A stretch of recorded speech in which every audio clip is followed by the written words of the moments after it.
இந்த ஆராதனைக்கு வந்த அனைவருக்கும் நான் நன்றி சொல்கிறேன்.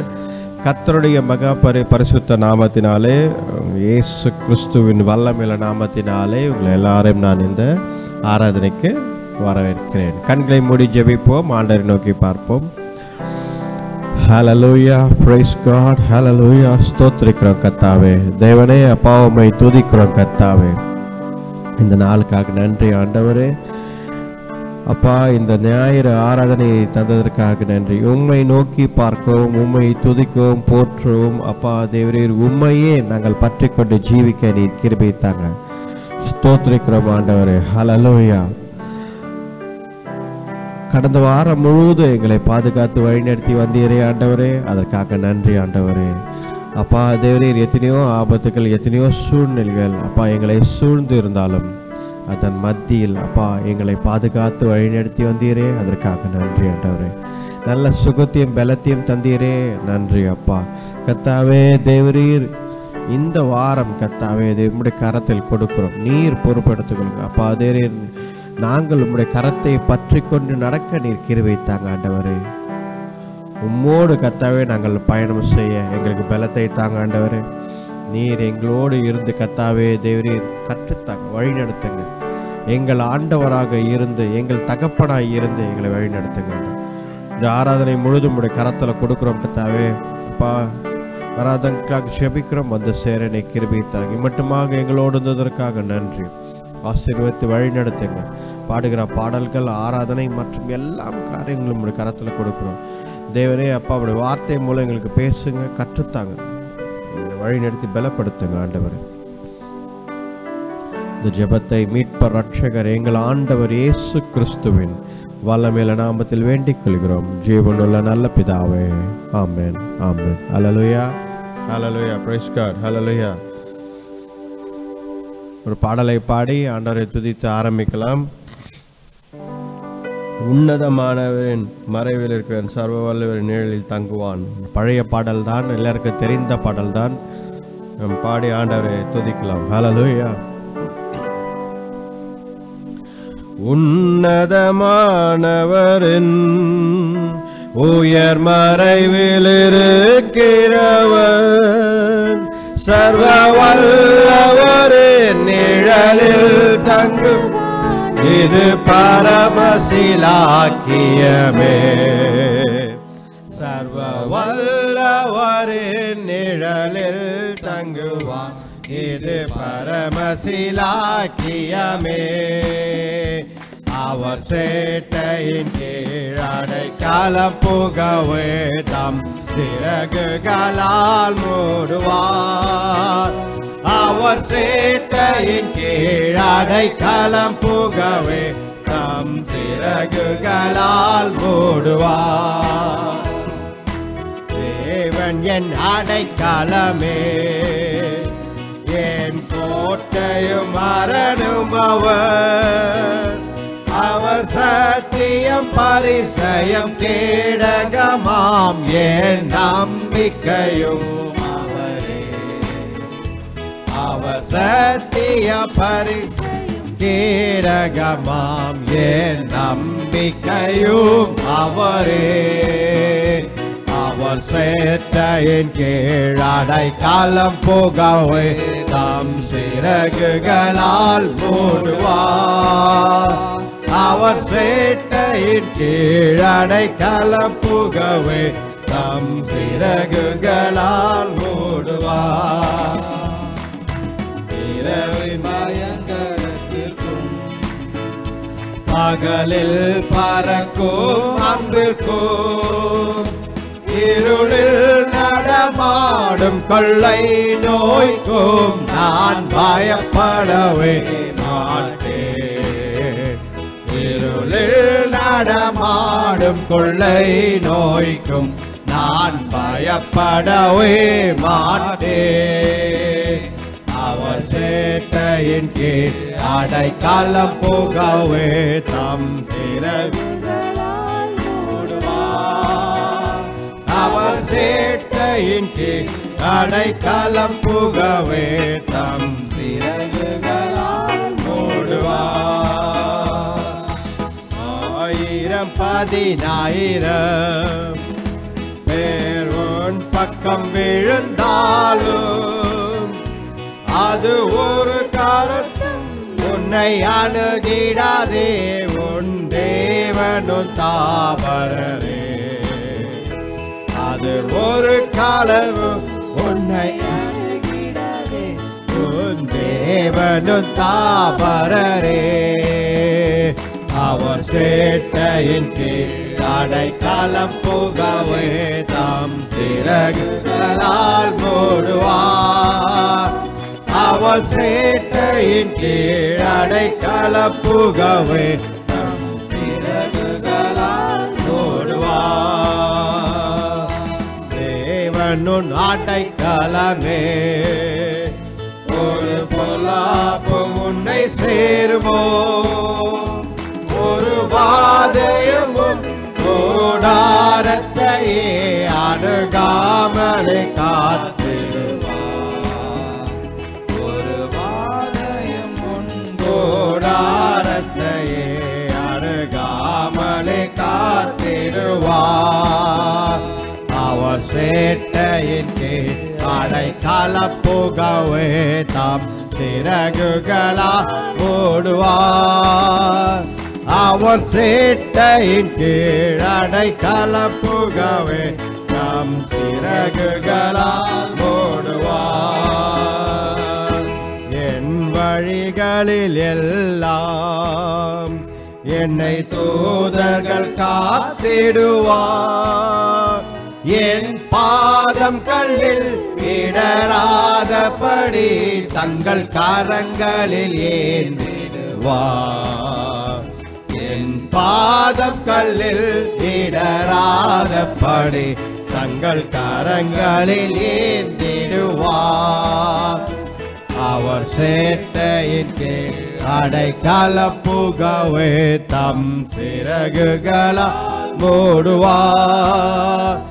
அவர் சேட்டையின் கீழ் அடைக்கலம் புகவே தம் சிறகுகளால் மூடுவார். சிங்கத்தின் மேலும் நடந்து வலு சர்ப்பத்தையும் மிதிப்பாய். அவர் நாமத்தை நீ முற்றும் நம்பினதால் உன்னை விடுவித்து காத்திடுவார். அவர் நாமத்தை நீ முற்றும் நம்பினதால் உன்னை விடுவித்து காத்திடுவார். அவர் சேட்டையின் கீழ் அடைக்கலம் புகவே தம் சிறகுகளால் மூடுவார். அவர் சேட்டையின் கீழ் அடைக்கலம் புகவே தம் சிறகுகளால் மூடுவார். ஹல்லேலூயா, ஸ்தோத்திரம் கர்த்தாவே, praise the Lord. பார்த்தீங்கன்னா இந்த பாடல் அழகான ஒரு சங்கீதம், சங்கீதத்தின் 91ஆம் பாடல். ஹல்லேலூயா. பாடல் எத்தனை பேர் உணர்ந்து பாடினீங்கன்னு தெரியல, ஆனால் சங்கீதம் 91 பார்த்தீங்கன்னா சின்ன வயசுல எங்கள் வீட்டில எல்லாம் பார்த்தீங்க அப்படின்னா அந்த சங்கீதம் 91 ஃபுல்லாக சொல்லிட்டு பட்டுன்னு தூங்கணும்னு சொல்லுவாங்க. அது மாதிரிலாம் ஏறுது. ஏனென்றால் இது ரொம்ப பவர்ஃபுல்லான ஒரு சங்கீதம், வெரி பவர்ஃபுல். ஸோ நம்ம இதை உணர்ந்து பாடியிருந்தால் நமக்கு அதாவது வார்த்தைகள் பிரயோஜனமாக இருக்கும். ஹல்லேலூயா. எல்லாம் எழுந்து நிற்போம், ஆண்டவரை நோக்கி பார்ப்போம். கண்களை மூடி ஆராதனைக்கு நேராக ஆண்டவரை நோக்கி பார்ப்போம். ஹல்லேலூயா, ஹல்லேலூயா. ஸ்தோத்திரம் கர்த்தாவே. Oh Lord Jesus, hallelujah. We praise you, Lord. கர்த்தரை நோக்கி பாருங்கள். இந்த நேரத்தில் ஆராதனை வேளை is for God. இந்த ஆராதனை வேளை கர்த்தருக்கே உரியது, கர்த்தருக்கு உரிய நேரம் இது. ஹல்லேலூயா. நீங்கள் கர்த்தரை நோக்கி பார்த்து, நம் ஆண்டவரை நோக்கி பார்த்து, ஆண்டவரே நீர் பெரியவர், வல்லவர், சிறந்தவர் என்று துதித்து போற்றக்கூடிய நேரம் இது. ஹல்லேலூயா, ஹல்லேலூயா. கர்த்தரை துதியுங்கள், என்னாலும் துதியுங்கள். ஹல்லேலூயா, ஹல்லேலூயா. ஸ்தோத்திரிக்கிறோம் கர்த்தாவே. ஆண்டவரை உயர்த்தி பிடியுங்கள். ஆண்டவரால் கூடாத காரியம் ஒன்றுமில்லை. அவர் செய்து கொடுப்பார். எதை பற்றியும் கவலைப்படக்கூடாது. ஆண்டவர் எதை பற்றியும் கவலைப்படக்கூடாது. கர்த்தரால் எல்லாம் செய்ய முடியும். கர்த்தர் பார்த்துக் கொள்வார். ஆண்டவர் பார்த்துக் கொள்வார். ஒவ்வொன்றையும் பார்த்துக்கொள்வார். உங்கள் வழிகள் எல்லாம் ஆண்டவர் பார்த்துக் கொள்வார். ஹல்லேலூயா. ஆண்டவர் மேல் நம்பிக்கை வையுங்கள். ஹல்லேலூயா, ஹல்லேலூயா, ஹல்லேலூயா, ஹல்லேலூயா. மகிமையின் நம்பிக்கையே மாறிடாத என் இயேசையா, உம்மையல்லோ பற்றிக் கொண்டு உலகத்தில் வெற்றி கொண்டு, உம்மையல்லோ பற்றிக் கொண்டு உலகத்தில் வெற்றி கொள்வேன். துதித்து துதித்து மகிழ்ந்து புகழ்ந்து தூயவர் உம்மை நான் பாடுவேன். துதித்து துதித்து மகிழ்ந்து புகழ்ந்து தூயவர் உம்மை நான் பாடுவேன். ஆத்துமாவே நங்கூரமே அழிவில்லா பெட்டகமே, ஆத்துமாவே நங்கூரமே அழிவில்லா பெட்டகமே, நேற்றும் என்றும் ஜீவிக்கின்ற நிம்மதியே கண்மலையே, நேற்றும் என்றும் ஜீவிக்கின்ற நிம்மதியே கண்மலையே. துதித்து துதித்து மகிழ்ந்து புகழ்ந்து தூயவர் உம்மை நான் பாடுவேன். துதித்து துதித்து மகிழ்ந்து புகழ்ந்து தூயவர் உம்மை நான் பாடுவேன். நம்பேற்பரே நம்பிக்கையே நானும் உந்தன் ஆட்டுக்குட்டி. நல்மேற்பரே நம்பிக்கையே நானும் உந்தன் ஆட்டுக்குட்டி. உம்மை தானே பின்தொடர்ந்தேன், உம் தோளில் நான் இருப்பேன். உம்மை தானே பின்தொடர்ந்தேன், உம் தோளில் நான் இருப்பேன். துதித்து துதித்து மகிழ்ந்து புகழ்ந்து தூயவர் உம்மை நான் பாடுவேன். துதித்து துதித்து மகிழ்ந்து புகழ்ந்து தூயவர் உம்மை நான் பாடுவேன். பள்ளத்தாக்கில் நடந்தாலும் பயமில்லை, பாதிப்பில்லை. பள்ளத்தாக்கில் நடந்தாலும் பயமில்லை, பாதிப்பில்லை. உம் குரலோ கேட்குதையா, உள்ளமெல்லாம் அன்பால் பொங்குதையா. உம் குரலோ கேட்குதையா, உள்ளமெல்லாம் அன்பால் பொங்குதையா. துதித்து துதித்து மகிழ்ந்து புகழ்ந்து தூயவர் உம்மை நான் பாடுவேன். துதித்து துதித்து மகிழ்ந்து புகழ்ந்து தூயவர் உம்மை நான் பாடுவேன். ஹல்லேலூயா. பேரொளியே வெளி வெளி நட்சத்திரமே பிரகாசிக்கும். பேரொளியே வெளி வெளி நட்சத்திரமே நட்சத்திரமே உம் வசனம் ஏந்திக் கொண்டு உலகத்து உம் வசனம் ஏந்திக் கொண்டு உலகெங்கும் சுடர்விடுவேன். துதித்து துதித்து மகிழ்ந்து புகழ்ந்து தூய உம்மை நான் பாடுவேன். துதித்து துதித்து தூயவர் உம்மை நான் பாடுவேன். ஹல்லேலூயா ஹல்லேலூயா, பிரைஸ் லார்ட், ஹல்லேலூயா. உம்மை துதிக்கிறோம் கர்த்தாவே, உம்மையே துதிக்கிறோம், உம்மை துதிக்கிறோம், துதிக்கிறோம் கர்த்தாவே. தேவரீர் பரிசுத்தர் நீர், உம்மை துதிக்கிறோம் கர்த்தாவே. ஓ ஹல்லேலூயா, ஸ்தோத்திரிக்கிறோம் கர்த்தாவே. எல்லாம் வல்ல தேவனே அப்பா, உம்மை துதிக்கிறோம் கர்த்தாவே. வானத்தையும் பூமியும் படைத்த எங்கள் சர்வ வல்ல தேவனே, சேனைகளின் கர்த்தரே அப்பா, உம்மை துதிக்கிறோம் கர்த்தாவே. மாறாதவரே அப்பா, உம்மை துதிக்கிறோம். ஹல்லேலூயா அப்பா, உம்முடைய கிருபை என்றும் உள்ளது. எங்களை தாங்கி பிடித்து வழிநடத்தும் எங்கள் ஆண்டவரே, உம்மை துதிக்கிறோம் கர்த்தாவே. நீர் நல்லவர் வல்லவர் அப்பா, பரிசுத்தர், உம்மை துதிக்கிறோம் கர்த்தாவே. ஹல்லேலூயா, ஸ்தோத்திரிக்கிறோம் கர்த்தாவே. நன்றி ஆண்டவரே, உம்மையே ஆராதிக்கிறோம் கர்த்தாவே. கர்த்தரே ஆராதிங்கள், என்னென்றைக்கும் அவரை உயர்த்தி பிடியுங்கள். கர்த்தருடைய நாமம் பரிசுத்த நாமம், அவருடைய நாமம் வல்லமையுள்ள நாமம். ஆண்டவரை உயர்த்தி பிடியுங்கள். ஹல்லேலூயா. வேதம் முழுதும் நீங்கள் பார்க்கலாம், எல்லாரும் கர்த்தரை உயர்த்தி பிடித்தார்கள். அவர் நாமத்தினாலே எல்லாவற்றையும் செய்தார்கள். ஹல்லேலூயா. கர்த்தரை நம்பி ஜீவிக்கும் பிள்ளைகளை ஆண்டவர் ஒரு நாளும் கைவிட்டதில்லை. கர்த்தரை நம்பி ஜீவிக்கும் பிள்ளைகளை ஆண்டவர் கைவிடுவதில்லை.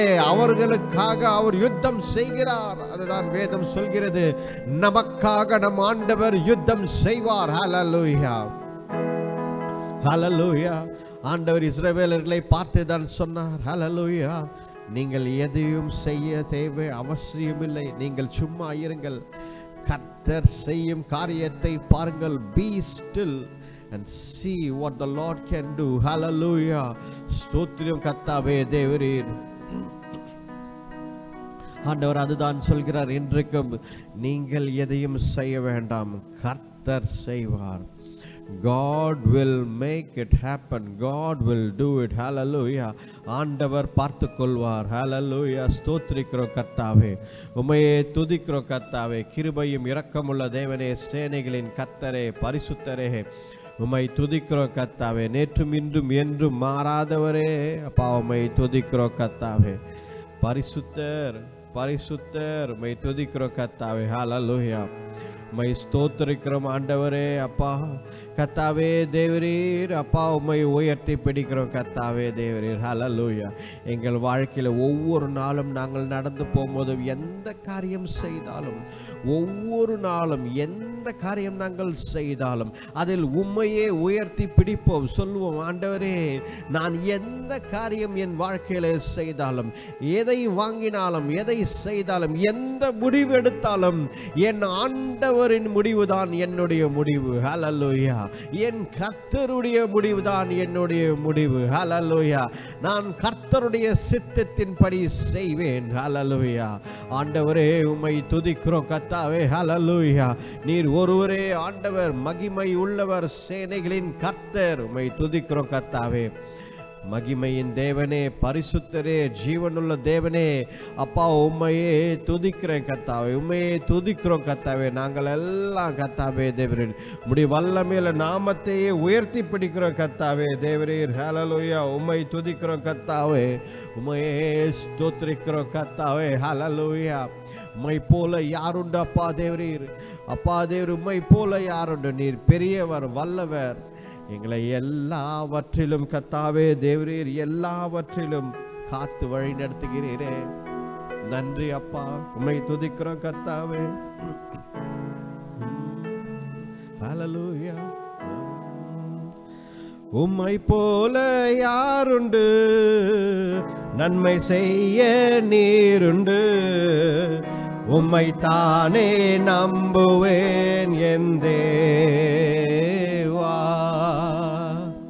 உம்மை போல யாருண்டு, நன்மை செய்ய நீருண்டு. உம்மை தானே நம்புவேன் என் தேவா. உம்மை தான் எந்தன் வாழ்வில் ஆதாரமாய் நினைத்து உள்ளேன். நீரில்லா எந்தன் வாழ்வில் வீணாய்த்தானே போகுதையா. உம்மை தான் எந்தன் வாழ்வில் ஆதாரமாய் நினைத்து உள்ளேன். நீரில்லா எந்தன் வாழ்வில் போகுதையா. எல் ஷடாய் ஆராதிப்பேன், எலோஹிம் ஆராதிப்பேன், அடோனாய் ஆராதிப்பேன், யெஷுவா ஆராதிப்பேன்.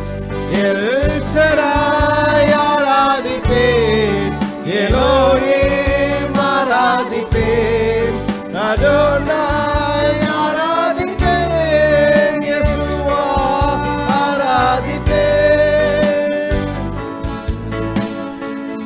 கலங்கி நின்ற என்னை கண்டு கண்ணீரை துடைத்தவரே, காலமெல்லாம் கண்மணி போல கரம் பிடித்து காத்தவரே. கலங்கி நின்ற என்னை கண்டு கண்ணீரை துடைத்தவரே, காலமெல்லாம் கண்மணி போல கரம் பிடித்து காத்தவரே. எல் ஷடாய் ஆராதிப்பேன், எலோஹிம் ஆராதிப்பேன், அதோனாய் ஆராதிப்பேன், யெஷுவா ஆராதிப்பேன். எல் ஷடாய் ஆராதிப்பேன், எலோஹிம் ஆராதிப்பேன், அதோனாய் ஆராதிப்பேன், யெஷுவா ஆராதிப்பேன்.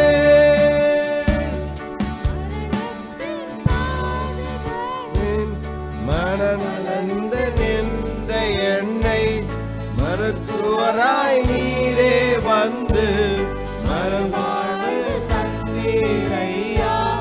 மரணத்தின் பாதைகளில் மனமலர்ந்த நின்ற என்னை மருத்துவராய் நீரே வந்து மறுவாழ்வு தந்தீரையா.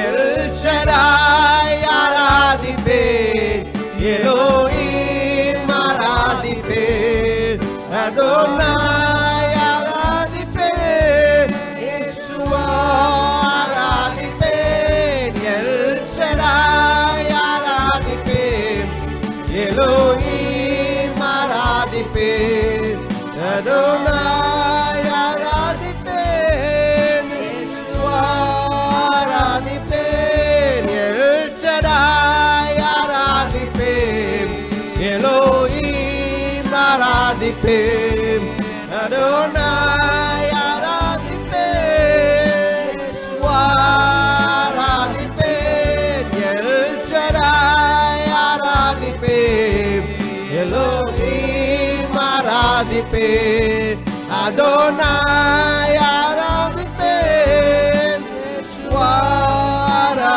ஆராதிப்பேன்.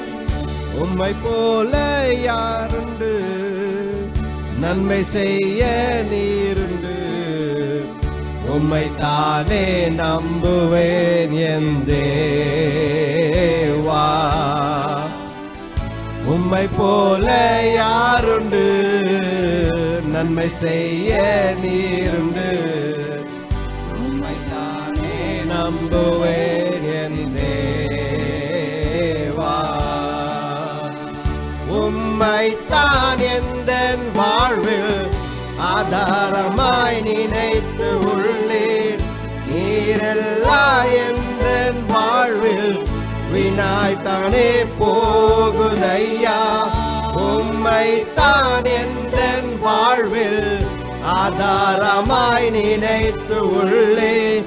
நீரல்லா எந்தன் வாழ்வில் வீணாய்த்தானே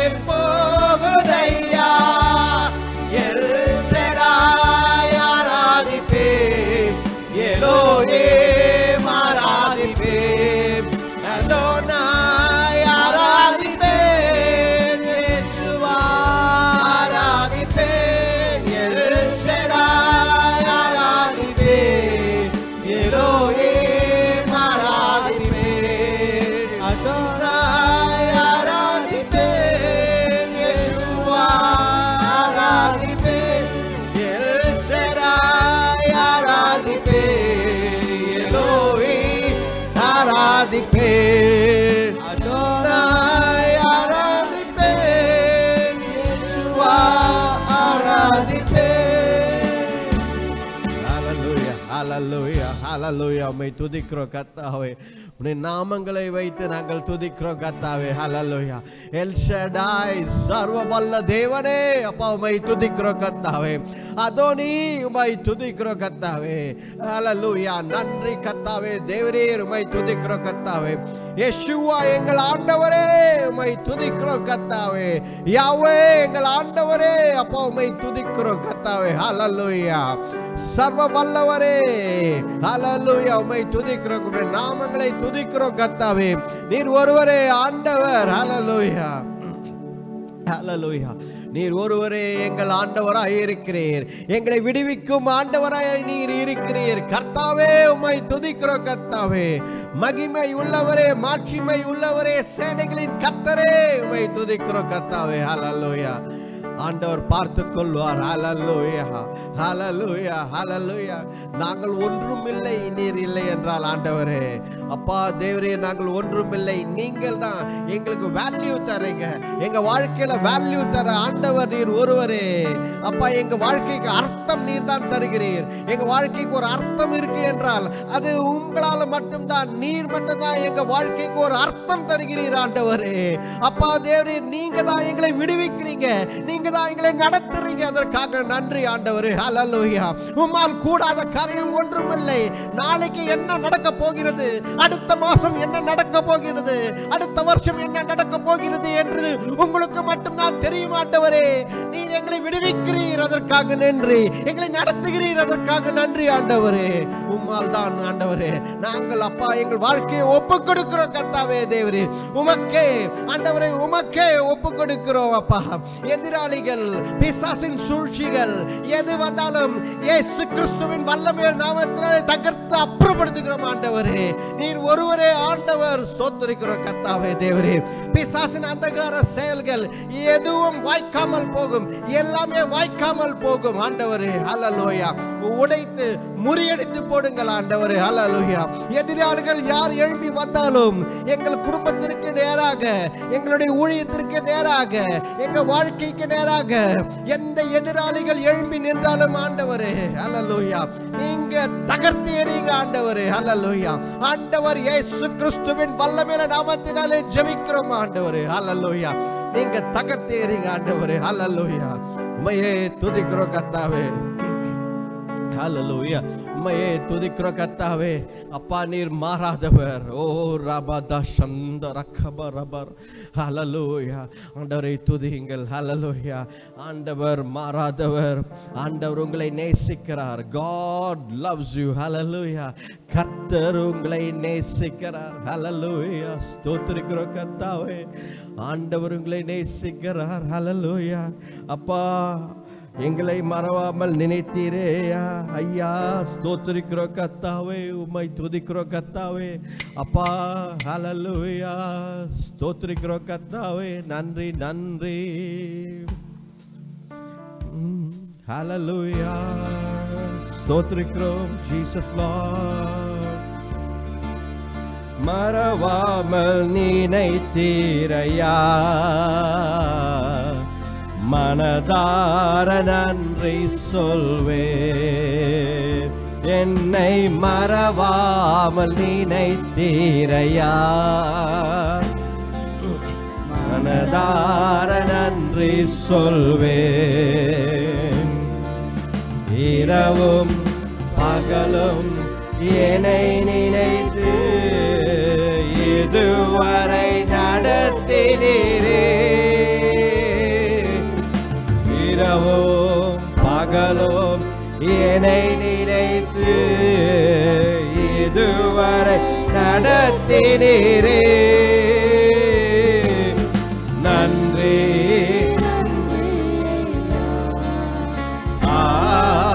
கோடி கோடி நன்றி ஐயா.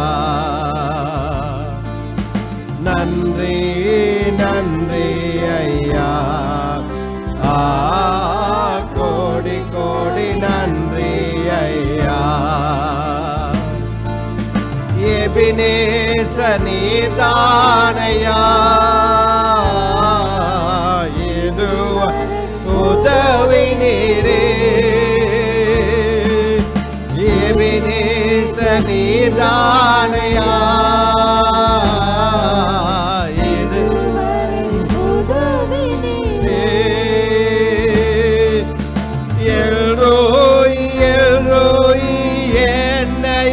கண்டீரே எப்படி நன்றி சொல்வே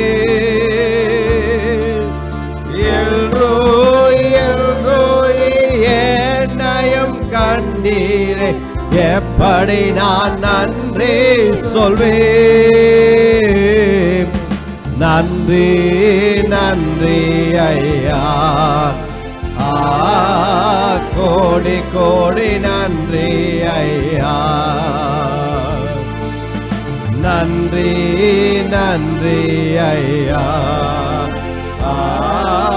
கோடி கோடி நன்றி ஐயா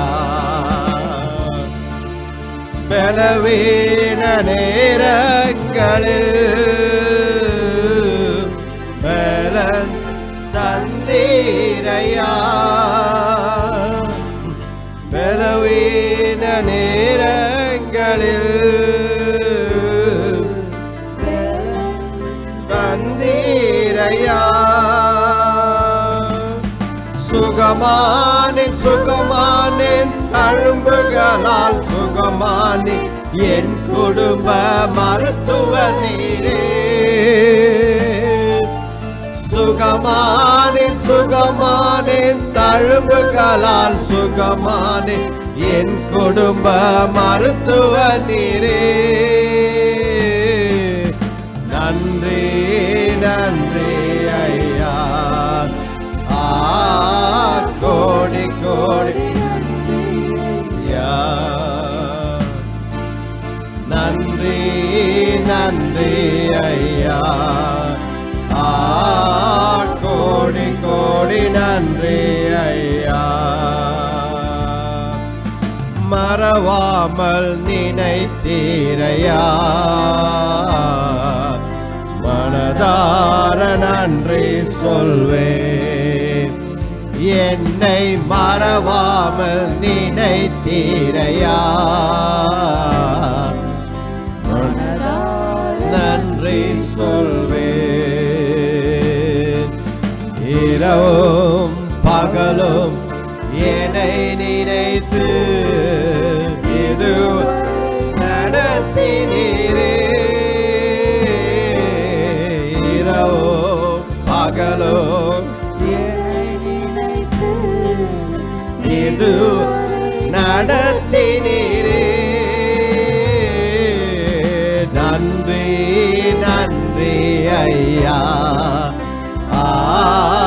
கோடி கோடி நன்றி ஐயா நன்றி நன்றி ஐயா கோடி கோடி நன்றி ஐயா தடைகளை உடைத்தீரையா தள்ளாட விடவில்லை தடைகளை உடைத்தீரையா தள்ளாட விடவில்லை சோர்ந்து போன நேரமெல்லாம் தூக்கி என்னை சுமந்து வாக்கு தந்து தேற்றினீரே சோர்ந்து போன நேரமெல்லாம் தூக்கி என்னை சுமந்து வாக்கு தந்து தேற்றினீரே நன்றி நன்றி ஐயா கோடி கோடி நன்றி ஐயா நன்றி நன்றி ஐயா கோடி கோடி நன்றி ஐயா மறவாமல் நினைத்தீரையா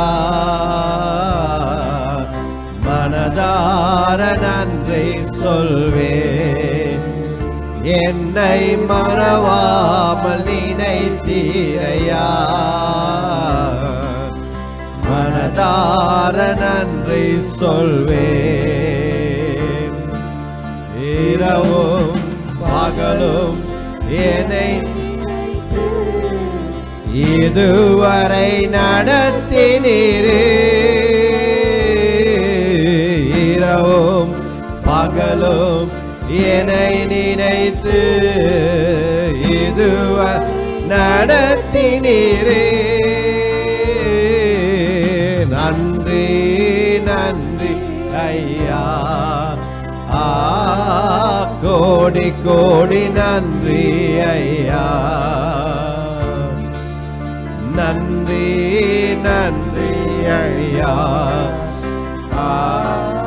கோடி கோடி நன்றி ஐயா. ஸ்தோத்திரிக்கிறோம் கர்த்தாவே. ஹல்லேலூயா. நன்றி அப்பா.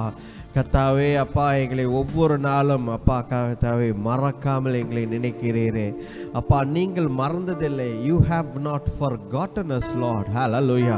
நீங்கள் எங்களை மறந்ததே கிடையாது. நாங்கள் தான் அப்பா கர்த்தாவே மறந்து அப்பா மறந்து ஓடுகிறோம் அப்பா கர்த்தாவே. ஏனோ தானோ என்ற வாழ்க்கையை வாழ்ந்து கொண்டிருக்கிறோம்.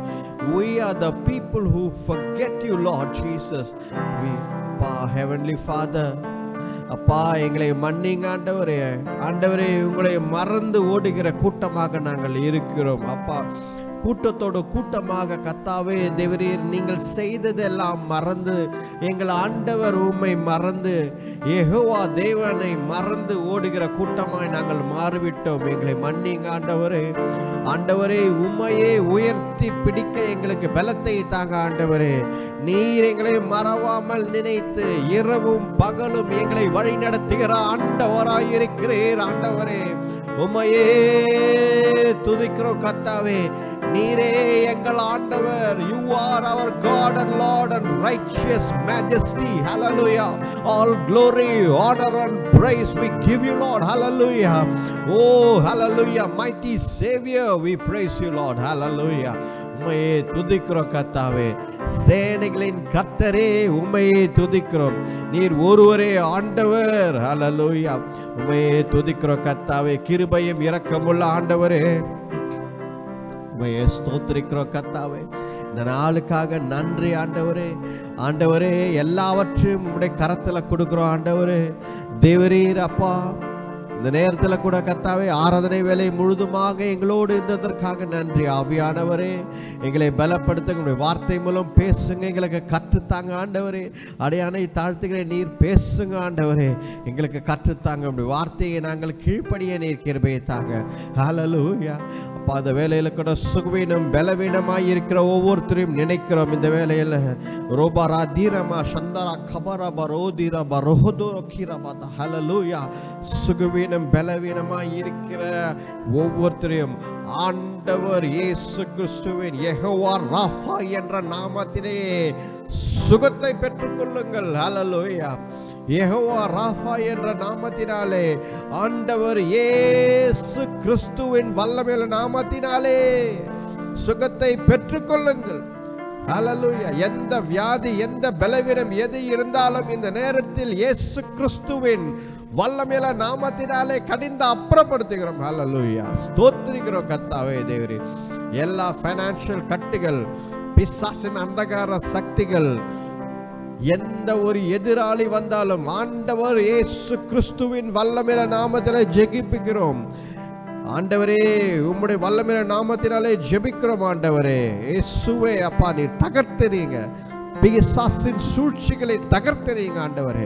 ஊழியத்திற்கு எதிராக, குடும்பத்திற்கு எதிராக, வேலைக்கு எதிராக, என்னுடைய சுகம் பலன், எங்கள் சுகம் பலன் எல்லாத்துக்கும் எதிராக எழும்பி நிற்கும் பிசாசின் சூழ்ச்சிகளை இயேசு கிறிஸ்துவின் வல்லமையுள்ள நாமத்தில் தகர்த்து எரிகிறோம் கர்த்தாவே. ஹல்லேலூயா.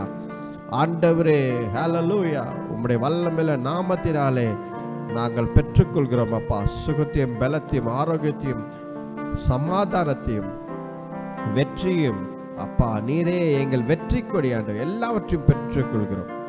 வழி நடத்தி பலப்படுத்துங்க ஆண்டவர். இந்த ஜெபத்தை மீட்பர் ரட்சகர் எங்கள் ஆண்டவர் இயேசு கிறிஸ்துவின் வல்லமையுள்ள நாமத்தில் வேண்டிக் கொள்கிறோம். ஜீவனுள்ள நல்ல பிதாவே. Amen, amen. Hallelujah. Praise God. எல்லாரும் அப்படியே அமருங்கள்.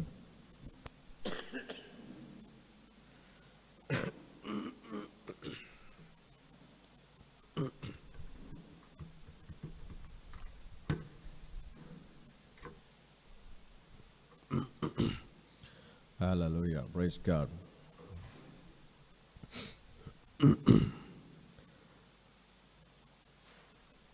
நம்மளுடைய ஆராதனை காலை 7:30 மணிக்கு ஜேடிஏ ஹால், பாலு நகரில் இருக்கும் ஜேடிஏ ஹாலில் நடந்து கொண்டிருக்கிறது. நேரில் வந்து கலந்து கொள்ள வேண்டும் என்று நீங்கள் நினைத்தால் கண்டிப்பாக நீங்கள் 7:30 மணிக்கு 7:30 ஜேடிஏ ஹாலில் வந்து கலந்து கொள்ளலாம். அல்லேலூயா. இந்த ஒளிபரப்பு ஒளிபரப்பு தான் 10 மணிக்கு நீங்கள் பார்த்து கொண்டிருக்கிறீர்கள். அல்லேலூயா. இந்த மாதம் நாம் பார்த்து கொண்டிருக்கும் தலைப்பு என்ன அப்படின்னு பார்த்தோம் அப்படின்னா, எக்ஸ்க்ளூசிவ் லாயல்டி டு காட். கர்த்தருக்கான ஒரு விசேஷித்தமான ஒரு உடன்படிக்கை, இல்லை ஒரு பற்று, ஒரு பாசம், ஒரு நேசம், ஒரு நம்பிக்கை, ஒரு விசுவாசம் என்று நாம் சொல்லலாம். ஹல்லேலூயா. போன வாரம் நாம் என்ன பார்த்தோம் என்றால், உடன்படிக்கை என்றால் என்னன்னு பார்த்தோம். What are the covenants? Covenant என்றால் என்ன? உடன்படிக்கை என்றால் என்ன? ஏன் ஆண்டவர் உடன்படிக்கை செய்கிறார் என்பதை நாம் பார்த்து கொண்டிருந்தோம். ஏனென்றால் இந்த வேத புத்தகத்தை நீங்கள் முதல்ல சாப்டர்லேருந்து கடைசி புத்தகம் வரை நீங்கள் திருப்பி பார்த்தீங்க அப்படின்னா, ஆண்டவர் எல்லாவற்றையும் உடன்படிக்கை, இதை கவனன்ட் ரிலேட்டடாக தான் பார்க்கிறார். ஹல்லேலூயா. அந்த உடன்படிக்கையெல்லாம் எப்படி செய்கிறார் என்று பார்த்தீர்கள் என்றால், நம்பிக்கை, கர்த்தர் மேல் வைத்திருக்கும் நம்பிக்கை. அவர் நம்மை நம்புகிறார், அதனால் உடன்படிக்கை செய்கிறார். இன்னொன்று, அவர் நம்மை நேசிக்கிறார். காட் லவ்ஸ் அஸ், அதனால் நம்மோடு சேர்ந்து ஒரு உடன்படிக்கை செய்கிறார். ஹல்லேலூயா. இந்த நாளில் நம் முதலாவது அந்த வசனத்தை நாம் படிப்போம். ஹோசேயா 2ஆம் அதிகாரம், ஹோசேயா 2ஆம் அதிகாரம் 19வது வசனம். நித்திய விவாகத்துக்கென்று உன்னை எனக்கு நியமித்துக் கொள்வேன், நீதியும் நியாயமும் கிருபையும் உருக்க இரக்கமுமாய் உன்னை எனக்கு நியமித்துக் கொள்வேன். ஆமா, பாருங்க, நான் உன்னை விவாகரத்தும் நித்திய விவாகத்துக்கென்று So God says he will betroth us. That's what God says. Hallelujah. So God says, I will betroth you and I will take care of you அப்படின்றார் ஆண்டவர். அதுதான் சொல்கிறார். அப்போ பெட்ராத்தோ இல்லை ஒரு திருமணமோ இல்லை அவர் நம்மை ஒரு காதலனாகவோ பார்க்கிறார் என்றால், அது அவர் காட்டுகிற, நம்மேல் காட்டுகிற ஒரு ஈர்ப்பு, ஒரு பாசம். God's love, கர்த்தருடைய அன்பு எப்படி வெளிப்படுகிறார், எப்படி வெளிப்படுத்துகிறார் அப்படின்னு நம்ம கேட்டோம் அப்படின்னா, மற்ற மார்க்கத்தில் எல்லாம் நீங்கள் கேட்டீர்கள் என்றால் வேற வேற ரீசன் சொல்லுவாங்க. ஆனால் வேதத்தில் நம்ம பார்க்கும் பொழுது கர்த்தர் அவருடைய அன்பை எப்படி வெளிப்படுத்துகிறார், அவர் எப்படி காட்டிக்கொள்கிறார் என்றால், முதல்ல தந்தைன்னு சொல்வோம், ஃபாதர். தந்தை, அவர் எனக்கு தந்தையாக இருக்கிறார், ஃபாதர். அந்த அன்பை வெளிப்படுத்துகிறார். அடுத்தபடியாக பார்த்தோம் என்றால், ஒரு காதலனாகவும் ஒரு கணவனாகவும் அந்த அன்பை வெளிப்படுத்துகிறார். ஹல்லேலூயா. ஏன் இதை செய்கிறார் என்றால், இந்த ரெண்டு ரிலேஷன்ஷிப், அப்பா தகப்பன் என்ற உறவும் பார்த்தீங்க அப்படின்னா ஹஸ்பண்ட் என்ற உறவும் எல்லாமே ஒரு இருக்கிறதுலேயே வெரி இம்பார்ட்டன்ட், ரொம்ப முக்கியமான ஒரு உறவாக இருக்கிறது. ஒரு ரிலேஷன்ஷிப் அன்பில் காட்டுறதுக்கு, அன்பு காட்டுவதுக்கு. அதை வைத்து தான் ஆண்டவர் நம்ம எல்லா உடன்படிக்கைகளும் கவன்ஸும் எழுதி வச்சிருக்கிறார். ஹல்லேலூயா. இன்றைக்கு நாம் பார்க்க போகிறது புதிய உடன்படிக்கை. ஹல்லேலூயா. புதிய உடன்படிக்கை. 7 வகையான உடன்படிக்கைகளை நாம் பார்த்து கொண்டிருக்கிறோம். அதில் இன்றைக்கு நாம் புதிய மற்ற உடன்படிக்கைகள் எல்லாம் நாம் வந்து ஒரு தியாலஜி கிளாஸோ இல்லை ஒரு பைபிள் ஸ்டடியோ இல்லை அந்த மாதிரி எடுக்கும் பொழுது நம்ம மற்ற உடன்படிக்கையெல்லாம் சொல்லிக் கொடுக்கலாம், தவறு கிடையாது. தாவீது டேவிட்ஸ் கவனன்ட்டு, மோசே கவனன்ட்டு, அதெல்லாம் நம்ம அப்படி எடுக்கலாம். ஆனால் புதிய உடன்படிக்கையை நிச்சயமாக நீங்கள் தெரிந்து கொள்ள வேண்டும். ஹல்லேலூயா. ஏன் அப்படின்னு பார்த்தீங்கன்னா, ஆண்டவர் இயேசு கிறிஸ்துவால் அந்த புதிய உடன்படிக்கை செய்யப்பட்டிருக்கிறது. ஹல்லேலூயா. இயேசு கிறிஸ்து நமக்காக இந்த புதிய உடன்படிக்கையை செய்திருக்கிறார். அதனால் இது ரொம்ப இம்பார்ட்டன்ட். அதனால் இதை நாம் பார்க்க வேண்டும். படிங்க, பாருங்க, லூக்கா 22ஆம் அதிகாரம் 19வது வசனத்திலிருந்து ஆரம்பிக்குது. படிங்க. பின்பு அவர் அப்பத்தை எடுத்து ஸ்தோத்திரம் பண்ணி அதை பிட்டு அவர்களுக்கு கொடுத்து, இது உங்களுக்காக கொடுக்கப்படுகிற என்னுடைய சரீரமாய் இருக்கிறது, என்னை நினைவு கூறும்படி இதை செய்யுங்கள் என்றார். அப்படியா? போஜனம் பண்ணின பின்பு அவர் அந்தபடியே பாத்திரத்தையும் கொடுத்து, இந்த பாத்திரம் உங்களுக்காக சிந்தப்படுகிற என்னுடைய இரத்தத்தினால் ஆகிய புதிய உடன்படிக்கையாய் இருக்கிறது என்றார். பாருங்க, லூக்கா சுவிசேஷத்தில் ஆண்டவர் ஒரு காரியத்தை செய்கிறார். என்ன செய்கிறார்? இஸ்ரவேலர்கள் கலாச்சாரம், இஸ்ரேல் பீப்புளுக்கு ஒரு கலாச்சாரம் இருக்கு, சரியா? அந்த கலாச்சாரம் என்னவென்றால் அவர்கள் பஸ்காவை கொண்டாடுவார்கள், சரியா? பஸ்கா பண்டிகை என்று கொண்டாடுவார்கள். பஸ்கா பண்டிகை ஏன் கொண்டாடணும் அப்படின்னு உங்களுக்கு தெரியுமா? பஸ்கா பண்டிகை ஏன் கொண்டாடுகிறார்கள் என்றால் அதுக்கு இங்கிலீஷில் பார்த்தீங்கன்னா பாஸ் ஓவர், சரியா? பாஸ் ஓவர் அப்படின்னு அர்த்தம். தமிழில் பஸ்கா என்று சொல்கிறோம். எபிரேய மொழியில் இது என்ன அப்படின்னு பார்த்தீங்க அப்படின்னா, எதற்கு அடையாளமாக இருக்குதுன்னு பார்த்தீங்கன்னா, அன்றைக்கு ஆண்டவர் இஸ்ரவேலர்களை, ரைட்டா, எகிப்தில் இருக்கும் பொழுது ஆண்டவர் கடைசி அந்த அந்த ஒரு அந்த இதை எடுத்துன்னு வர்றார், ரைட்டா? அந்த வாதையை, கடைசி வாதையை கொண்டு வரும் பொழுது முதல் மகன் யாரெல்லாம், யார் குடும்பத்திலெல்லாம் முதல் மகன்கள் இருக்கார்களோ அவர்கள் எல்லாம் இறந்து விடுவார்கள் என்ற ஒரு காரியத்தை ஆண்டவர் செய்கிறார், ரைட்டா? அப்போ ஒரு தூதனை அனுப்புகிறார், சங்கார தூதனை அனுப்புகிறார். அப்போ ஆண்டவர் சொன்னது என்ன? ஒரு ஆட்டுக்குட்டியை எடுத்து, ரைட்டா, ஒரு வருஷம்குள்ள இருக்கிற ஆட்டுக்குட்டியை எடுத்து அதோடைய ரத்தத்தை எடுத்து உங்களுடைய கதவுகள், வீட்டு கதவுகள் மேல் பூசியுங்க. Spread it on your door post. அதை பூசுங்கள். அப்பொழுது எதற்காக என்றால், இந்த சங்கார தூதன் ஒரு வீடாக வாசலாக அப்படி போகும் பொழுது எங்கெல்லாம் ஆட்டுக்குட்டியின் ரத்தம் இருக்கிறதோ அந்த ரத்தத்தை பார்க்கும் பொழுது அது பாஸ் ஓவர், அதை கடந்து போய்விடும். அல்லேலூயா! அதை கடந்து போகிவிடும் என்பதால் அது பாஸ் ஓவர் என்று இங்கிலீஷில் சொல்லப்படும். அப்போ அந்த பஸ்காவை, இந்த நாளை நினைவு கூர்ந்து இவர்கள் என்ன செய்கிறார்கள்? இஸ்ரவேலர்கள் எகிப்திலிருந்து வெளியே வரும் பொழுது இந்த நாளை நினைவு கூர்ந்து ஆண்டவர் எங்களை இப்படி விடுவித்தார். அடுத்த நாள் என்ன நடக்கிறது? பார்வோன் கூப்பிட்டு, மோசேயும் ஆரோனையும் கூப்பிட்டு, உங்கள் ஆளுங்களாம் கூட்டின்னு போயா, எங்களுக்கு வேண்டாம், நீங்கள் கூட்டின்னு போங்க அப்படின்னு சொல்லி நான் மறுத்து விட்டார்கள். இஸ்ரவேலர்கள் எகிப்தில் நிறைய பேர் மறுத்து விட்டார்கள். அவனுடைய சொந்த பிள்ளையை மறுத்து விட்டான். அதனால் கொண்டு போங்க சொல்லும் பொழுது அவர்கள் அப்பத்தை, ரைட்டா, ஆண்டவர் முதலே சொல்லிவிட்டார், புளிப்பில்லாத அப்பத்தை, அதாவது நைட்டே செய்யப்பட்ட அப்பம் இல்லாமல் இந்த புளிப்பில்லாத அப்பம் என்ன பண்ணுவாங்க? ஈஸ்ட்ன்ற அந்த பிரெட்டை பெருசாக்கிறதுக்கு ஈஸ்ட் போடுவாங்க. அதை போடாமல் புளிப்பில்லாத அப்பத்தை செய்து வைத்துக் கொள்ளுங்கள். எதற்காக? உடனே நீங்கள் கிளம்பி அடுத்த நாள் காலையில் கிளம்பி போக வேண்டும் என்பதற்காக ஆண்டவர் இதை சொன்னார். ஹல்லேலூயா! இந்த பிரெட் பிரேக்கிங், இந்த செர்மனி அந்த கலாச்சாரத்திலேருந்து ஆரம்பித்த ஒரு காரியம். இப்படி இஸ்ரவேலர்கள் அதை நினைவு கூர்ந்து இந்த பஸ்காவை எப்பொழுதும் கொண்டாடுவார்கள். ஹல்லேலூயா! வேதத்தில், புதிய ஏற்பாட்டில், பழைய ஏற்பாட்டில் நடந்தது இது, ஓல்ட் டெஸ்டமெண்ட்டில் நடந்தது இது. என்ன பண்ணாங்க? ஒரு ஆட்டுக்குட்டியே, அந்த ஆட்டுக்குட்டியின் ரத்தத்தை எடுத்து வாசல் எல்லாம் தெளித்தார்கள்.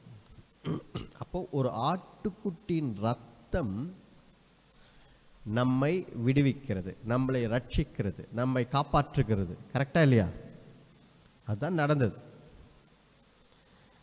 அதை நினைவு கூர்ந்து அங்கே அந்த ஆட்டுக்குட்டியே, அன்னைக்கு இரவு என்ன செய்தார்கள்? அந்த ஆட்டுக்குட்டியை எடுத்து லைட்டாக சமைத்து அந்த மீட்டையும் அந்த அப்பத்தையும் எடுத்து சாப்பிட்டார்கள். இதுதான் பஸ்கா. இப்பொழுது நியூ டெஸ்டமெண்ட்ல ஆண்டவர் என்ன சொல்கிறார்? அந்த அப்பம், அந்த பிக்கப்பட்ட அப்பம் இருக்கு பார்த்தீங்களா, அந்த அப்பம் என்னுடைய சரீரம் என்கிறார். சரியா?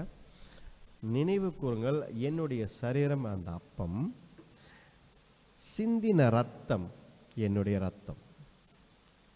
அதை தான் நீங்கள் படிச்சிங்க. இப்போ இந்த லூக்கா 22ஆம் அதிகாரத்தில் படிச்சிங்க. அதே மாதிரி மத்தேயு போங்க. இப்போ மத்தேயு 26ஆம் அதிகாரம் 3 இடத்துல மென்ஷன் ஆயிருக்குது. சரியா? லூக்கா 22ஆம் அதிகாரத்தில் படிச்சிட்டோம். இப்போ மத்தேயு 26ஆம் அதிகாரத்தில் போட்டிருக்கு, படிங்க. பின்பு பாத்திரத்தையும் எடுத்து ஸ்தோத்திரம் பண்ணி அவர்களுக்கு கொடுத்து, நீங்கள் எல்லாரும் இதிலே பானம் பண்ணுங்கள், இது பாவ மன்னிப்பு உண்டாகும்படிக்கு அநேகருக்கு சிந்தப்படுகிற புதிய உடன்படிக்கைக்குரிய என்னுடைய ரத்தமா இருக்கிறது. பாருங்க, அப்ப 26ஆம் வசனம் இல்ல 25ஆம் வசனம் படிங்க. அவரை காட்டி கொடுத்த யூதாசும் அவரை நோக்கி, ரபி, நானோ என்றான். அதற்கு அவர், நீ சொன்னபடிதான் என்றார். அவர்கள் போஜனம் பண்ணுகையில் இயேசு அப்பத்தை எடுத்து, இயேசு முதலாவது அப்பத்தை எடுத்து ஆசீர்வதித்து அதை பிட்டு சீஷர்களுக்கு கொடுத்து, பாருங்க, ஆசீர்வதித்து அதை சீஷர்களுக்கு கொடுத்தார். நீங்கள் வாங்கி புசியுங்கள், இது என்னுடைய சரீரமாய் இருக்கிறது, இது என்னுடைய சரீரமாய் இருக்கிறது என்றார். அப்ப பாருங்க, லூக்காலையும் எழுதிருக்கு, மத்தேயிலும் எழுதிருக்கு. இது ஆண்டவர் செய்தார். அதற்கு அப்புறம் தான் என்ன பண்றார்? பின்பு 27ஆம் வசனத்துல, பின்பு பாத்திரத்தையும் எடுத்து ஸ்தோத்திரம் பண்ணி அவர்களுக்கு கொடுத்து, நீங்கள் எல்லாரும் இதிலே பானம் பண்ணுங்கள். ஆமா, இது ஏனா இது பாவ மன்னிப்புண்டாகும்படி அநேகருக்காக சிந்தப்படுகிற புது உடன்படிக்கை. பாவ மன்னிப்பு, ஹல்லேலூயா, பாவ மன்னிப்புக்கு ஏற்ற ஒரு புதிய உடன்படிக்கை. அப்ப பாருங்க, அப்ப புதிய உடன்படிக்கையில் ஆண்டவர் என்ன சொல்றாரு? நான் என்னுடைய இரத்தத்தை சிந்தியிருக்கிறேன் சிலுவையில், என் சரீரம் பிக்கப்பட்டிருக்கிறது. இதனால் என்ன நடந்தது? நிறைய பேர் கேட்குறாங்களே, சிலுவையில் ஆண்டவர் மரித்தார், அதனால் என்ன அப்படி கேட்குறாங்க. கரெக்டா இல்லையா? எவ்வளோ பேர் கேட்குறாங்க, ஏங்க சிலுவையில் ஆண்டவர் மரித்தார், இருக்கட்டும்ங்க, அதனால் நமக்கு என்னங்க அப்படின்னு. அதனால் ஆண்டவர் ஒரு புதிய உடன்படிக்குள் நம்ம எல்லாம் கொண்டு வந்திருக்கிறார். ஹல்லேலூயா.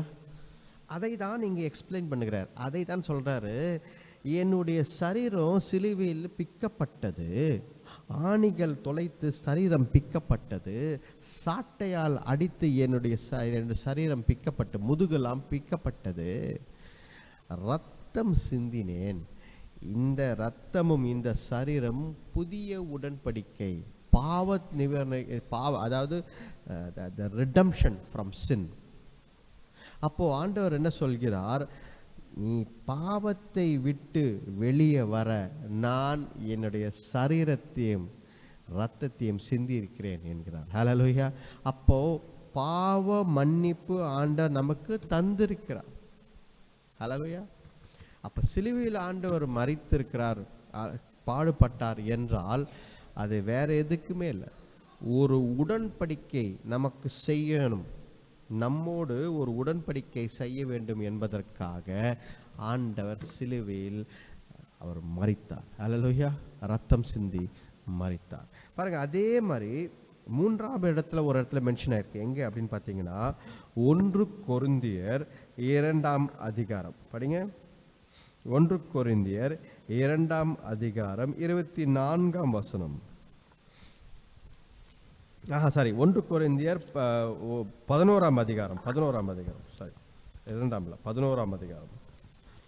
1 கொரிந்தியர் 11ஆம் அதிகாரம் 24ஆம் வசனம் பாருங்க. ஸ்தோத்திரம் பண்ணி அதை பிட்டு நீங்கள் வாங்கி புசியுங்கள், இது உங்களுக்காக பிற்கப்படுகிற என்னுடைய சரீரமாய் இருக்கிறது, என்னை நினைவு கூறும்படி இதை செய்யுங்கள் என்றார். பாருங்க, அப்போ ஆண்டவர்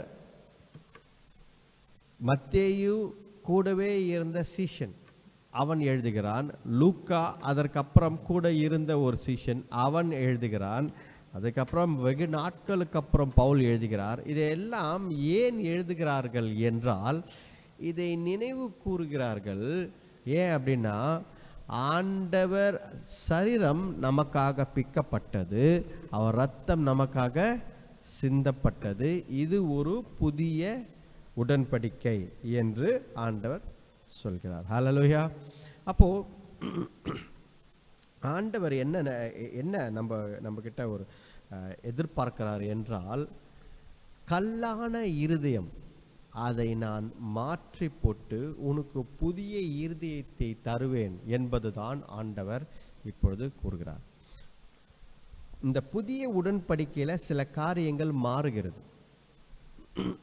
புதிய உடன்படிக்கையில் என்ன மாறுது? நிறைய காரியங்கள் மாறுகிறது. பழைய உடன்படிக்கைக்கும் புதிய உடன்படிக்கைக்கும் இருக்கும் வித்தியாசங்கள் என்ன? இதில் என்ன புதிய உடன்படிக்கை? ஆண்டவர் இயேசு கிறிஸ்து எனக்காக ரத்தம் சிந்தி மரித்தார் என்றால் அப்போ என்ன மாறி இருக்கிறது என்று நாம் பார்ப்போம். அப்போ பார்க்கும் பொழுது பாருங்க, முதலாவது நம்ம இந்த எபிரேயர் ஹீப்ரூஸ் 10ஆம் அதிகாரம் படிங்க. 10ஆம் ஹீப்ரூஸில் 10ஆம் அதிகாரத்தை எடுப்போம். ஹீப்ரூஸ் 10ஆம் அதிகாரம், அதில் 19வது வசனம் பார்த்தீங்க அப்படின்னா படிங்க. எபிரேயர் 10ஆம் அதிகாரம் 19வது வசனம். ஆகையால் சகோதரரே, நாம் பரிசுத்த ஸ்தலத்தில் பிரவேசிப்பதற்கு இயேசுவானவர் தமது மாம்சமாகிய திரையின் வழியாய் புதிதும் ஜீவனுமான மார்க்கத்தை நமக்கு உண்டு பண்ணினபடி, தன்னுடைய மாம்சமான என்ன போட்டிருக்கு அப்படின்னா, ஹிஸ் பாடி திரையின் வழியாய் புதிதும், திரைக்கு ஒப்பிட்டு ஆண்டவர் சொல்கிறார். ஹல்லேலூயா. ஆண்டவர் மரிக்கும் பொழுது ஒரு நிகழ்ச்சி நடந்தது ஆலயத்தில். என்ன நடந்தது தெரியுங்களா? ஆண்டவர் மரிக்கும் பொழுது ஆலயத்தில், தேவனுடைய ஆலயத்தில் ஒரு பெரிய திரை இருக்கும். அந்த திரை எதற்கு என்றால், மகா பரிசுத்த ஸ்தலம்னு ஒன்று உள்ளே இருக்கும், வெளியே பரிசுத்த ஸ்தலம்னு ஒன்று இருக்கும். சரியா? Holi place, most Holi place. இதை ரெண்டும் பிரிப்பதற்காக ஒரு பெரிய கர்டன் ஒன்று. இது ஆண்டவர் என்ன சொல்கிறார்? வருஷத்துக்கு ஒரு வாட்டி தான் பிரதான ஆசாரியன் அவன் என்ன செய்கிறான்? அந்த மகா பரிசுத்த ஸ்தலத்திற்குள் செல்கிறான். எதை? இந்த கர்ட்டனை தாண்டி, இந்த திரையை தாண்டி செல்கிறான். ஒரே ஒரு வாட்டி தான் அவனுக்கு அலௌடு, வருஷத்துக்கு ஒரு வாட்டி. ஆனால் ஆண்டவர் இயேசு கிறிஸ்து மரிக்கும் பொழுது என்ன செய்கிறார்? அந்த திரையை இரண்டாக கிழித்து விட்டார். ஹல்லேலூயா. அது வேதத்தில் எப்படி போட்டிருக்கு? திரையை மேலந்து கீழே கிழித்து விட்டார். அப்படின்னா என்ன அர்த்தம்? ஆண்டவரே அதை கிழித்து விட்டார். மேலந்து கீழே கிழித்து விட்டார் அப்படின்னா என்ன அர்த்தம்? ஆண்டவரே அந்த திரையை கிழித்து விட்டார். மனிதன் கிழிக்கவில்லை, கீழந்து இப்படி கிழிக்கல, மேலந்து கிழிந்து விட்டது. அப்போ கர்த்தரே அவர் முயற்சி எடுத்து என்ன செய்கிறார்? அவரே அந்த திரை, இனிமேல் எல்லா ஜனங்களும் நேரா மகா பரிசுத்த ஸ்தலத்திற்குள் வந்து ஆண்டவரிடத்தில் முழங்காலிட்டு ஜெபிக்க முடியும், டைரக்டா நீங்க ஆண்டவரோடு பேச முடியும் என்று அந்த திரையை கிழித்து விட்டார். ஹல்லேலூயா. அதனால்தான் நாம ஒரு 2000 ஆண்டுக்கு முன்னாடி இருந்தோம்னு வச்சுக்கோங்களேன். 2000 ஆண்டுக்கு முன்னாடி இருந்தோம்னா, எருசலேம் பட்டணத்துக்கு நம்ம போறோம் அப்படின்னா, ஒரு ஆட்டுக்குட்டி எடுத்துன்னு போறோம் அப்படின்னா, நம்மளால ஆலயத்துக்குள்ள நேரா உள்ள போக முடியாது. ஆலயத்துக்குள்ள வெளியவே பலி கொடுத்து விட்டு நம்மளுடைய பலியை அங்கீகாரம் செலுத்த ஒரு ஆசாரியன் தான் உள்ளே செல்ல முடியும். அந்த ஆசாரியன் கூட வருஷத்துக்கு ஒரு வாட்டி பிரதான ஆசிரியன் அந்த மகா பரிசுத்த ஸ்தலத்துக்குள் ஆண்டவரை சந்திக்க போக முடியும். ஆனால் ஆண்டவர் இந்த புதிய ஏற்பாட்டில் என்ன செய்தார்? புதிய உடன்படிக்கையில் என்ன செய்தார்? அந்த திரையே ரெண்டா கிழிச்சிட்டு நீ எப்ப வேணாலும் என்னை வந்து சந்திக்கலாம்னு சொல்லிட்டார். ஹல்லேலூயா. இப்போ ஒன்றும் இல்லை, இப்போ வந்து நீங்களா வரீங்க, சபைக்கு வரீங்க, ரைட்டா? இங்கே ஒரு பெரிய ஸ்க்ரீன் போட்டுக்குது. நான் பின்னாடி ஸ்க்ரீன் பின்னாடியிலேருந்து பேசுகிறேன், ரைட்டா? யாராவது வரணும்னா அலோவ் பண்ண மாட்டேங்கிறேன், வராதிங்க, யாரும் வரக்கூடாது, நீங்கள் அந்த பக்கம் கேளுங்க அப்படின்னு. நீங்கள்லாம் என்ன பண்ணுறீங்கன்னா ஸ்க்ரீனை பார்த்தே மெசேஜை கேட்டுன்னு இருக்கீங்க, செய்தி கேட்டுன்னு இருக்கீங்க. உங்களுக்கு புரியுதா? இதுதான் பழைய ஏற்பாட்டில் நடந்து கொண்டிருந்தது. நேராக எதையும் சந்திக்க முடியவில்லை. ஆனால் இன்றைக்கு ஆண்டவர் அந்த திரையை கிழித்தார் என்று சொல்றார் பார்த்தீங்களா? அப்போ இந்த எபிரேயர் 10ஆம் அதிகாரம் 19வது வசனத்தில் என்ன போட்டிருக்கு, 20ஆம் வசனத்தில் என்ன போட்டிருக்குன்னா, அந்த திரை கிழிக்கப்பட்டதுல அது என் சரீரம் கிழிக்கப்பட்டதுன்னு போட்டிருக்கிறார். அவருடைய சரீரத்தை அந்த திரைக்கு ஒப்பிடுகிறார். சரி, ஹல்லேலூயா. அப்போ ஏன் ஆண்டவர் புதிய ஏற்பாட்டில் புதிய உடன்படிக்கையில் என் சரீரத்தை நினைவு கூறுங்கள் சொல்றாரு? அப்பத்தை அப்பம் என் சரீரம்னு சொல்றாரா இல்லையா? அதை நினைவு கூறுங்கள் சொல்றாரா இல்லையா? அப்போ இப்போ உங்களுக்கு புரியுதுங்களா? ஏன்னு புரியுதா இல்லையா? புரியலன்னு இன்னொரு வாட்டி கூட சொல்றேன்.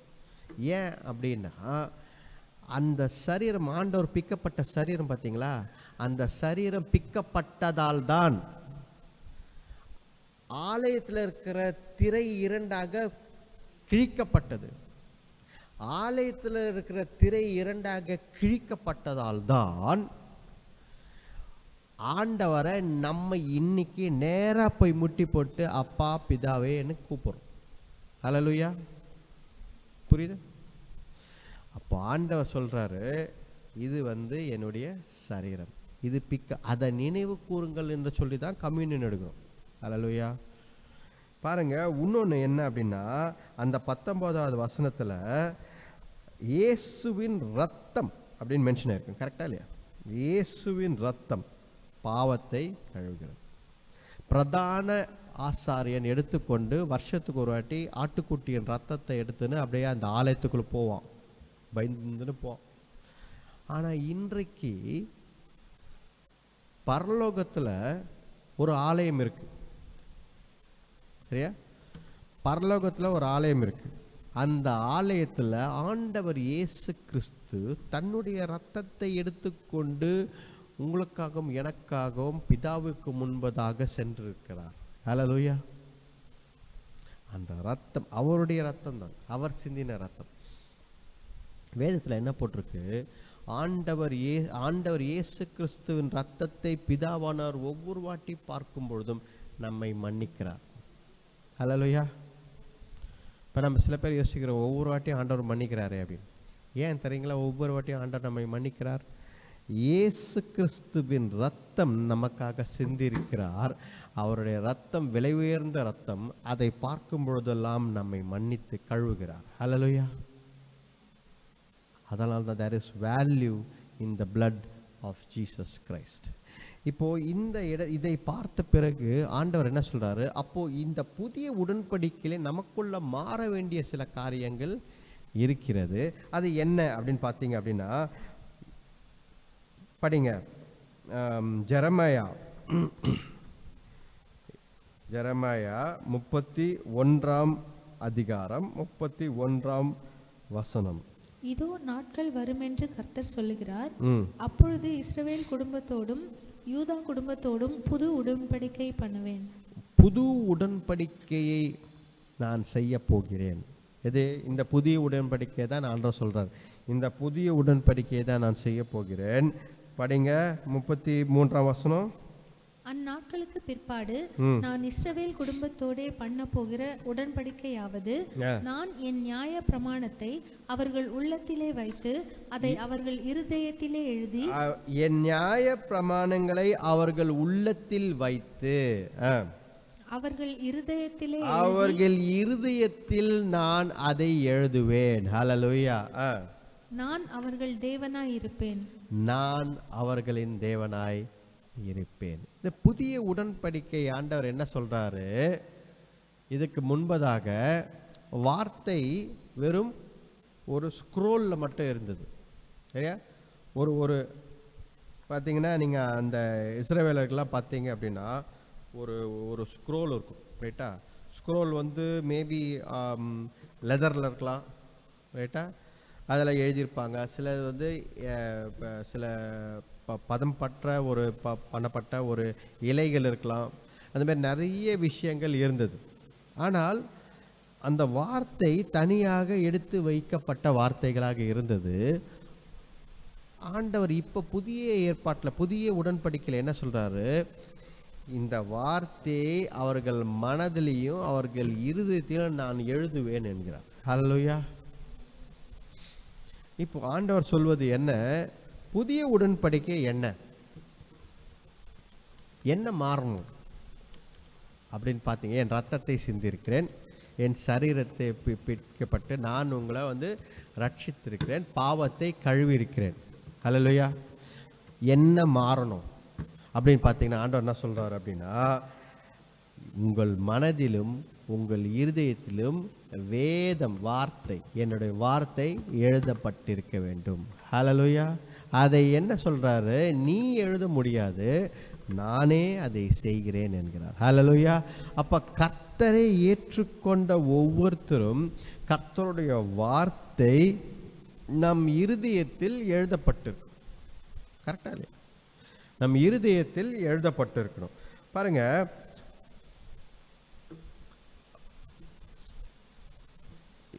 மோசே சீனாய் மலைக்கு போனார். சரியா?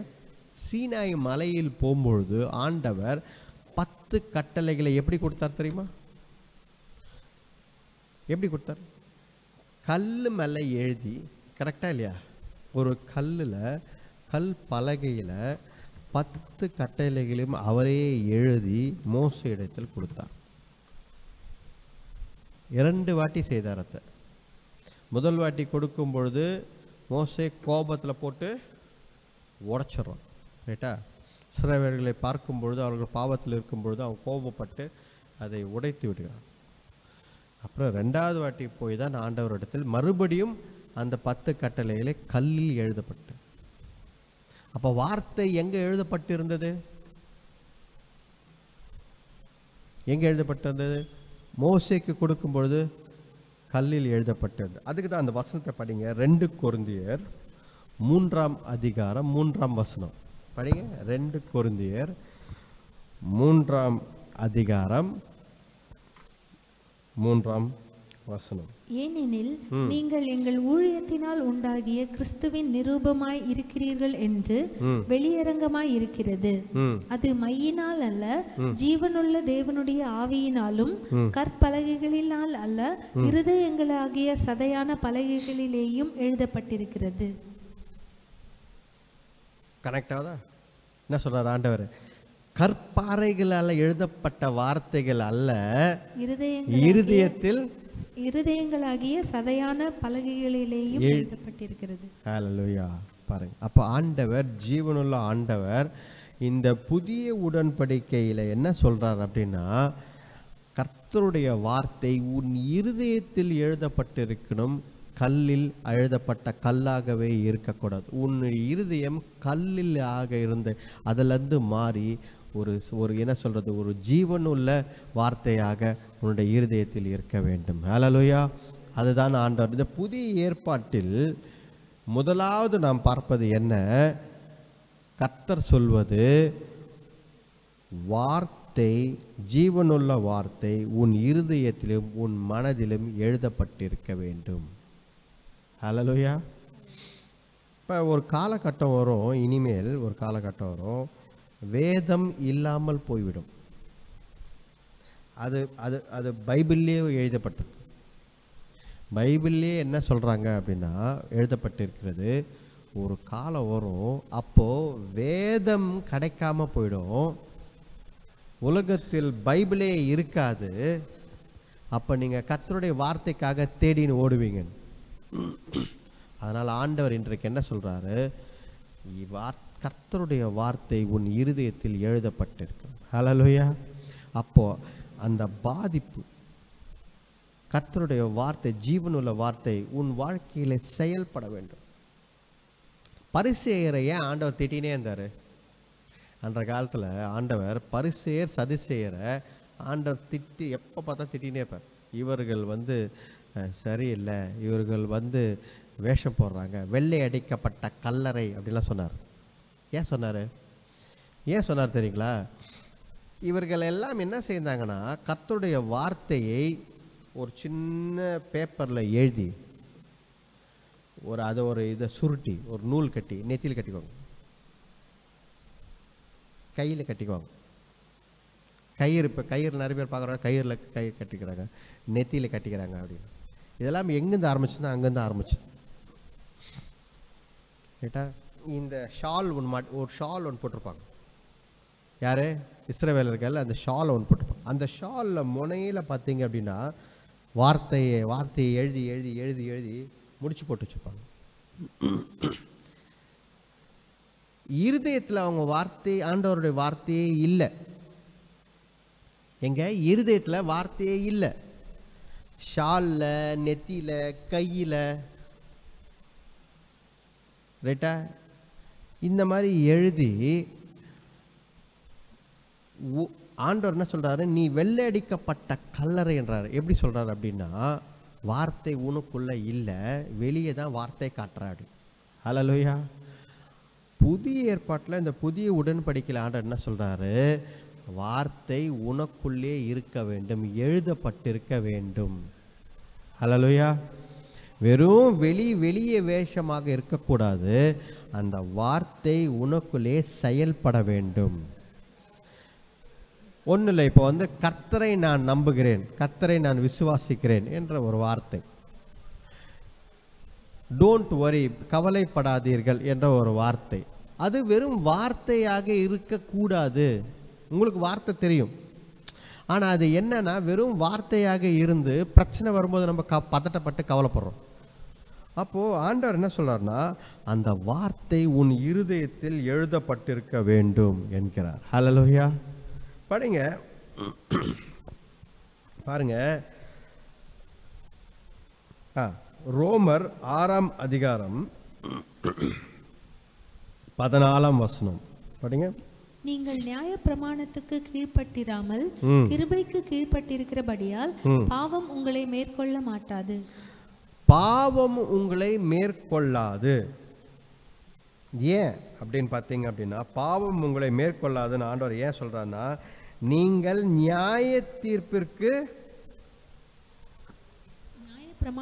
நியாய பிரமாணத்திற்கு கீழ்ப்படையவில்லை. நீங்க லா, அந்த ஓல்ட் டெஸ்டமெண்ட்ல இருக்க வெறும் அதை இல்லாமல் கிருபையினால் நீங்க கீழ்ப்பட்டிருக்கிறபடியால் கிருபைக்கு கீழ்ப்பட்டிருக்கிறீர்கள்.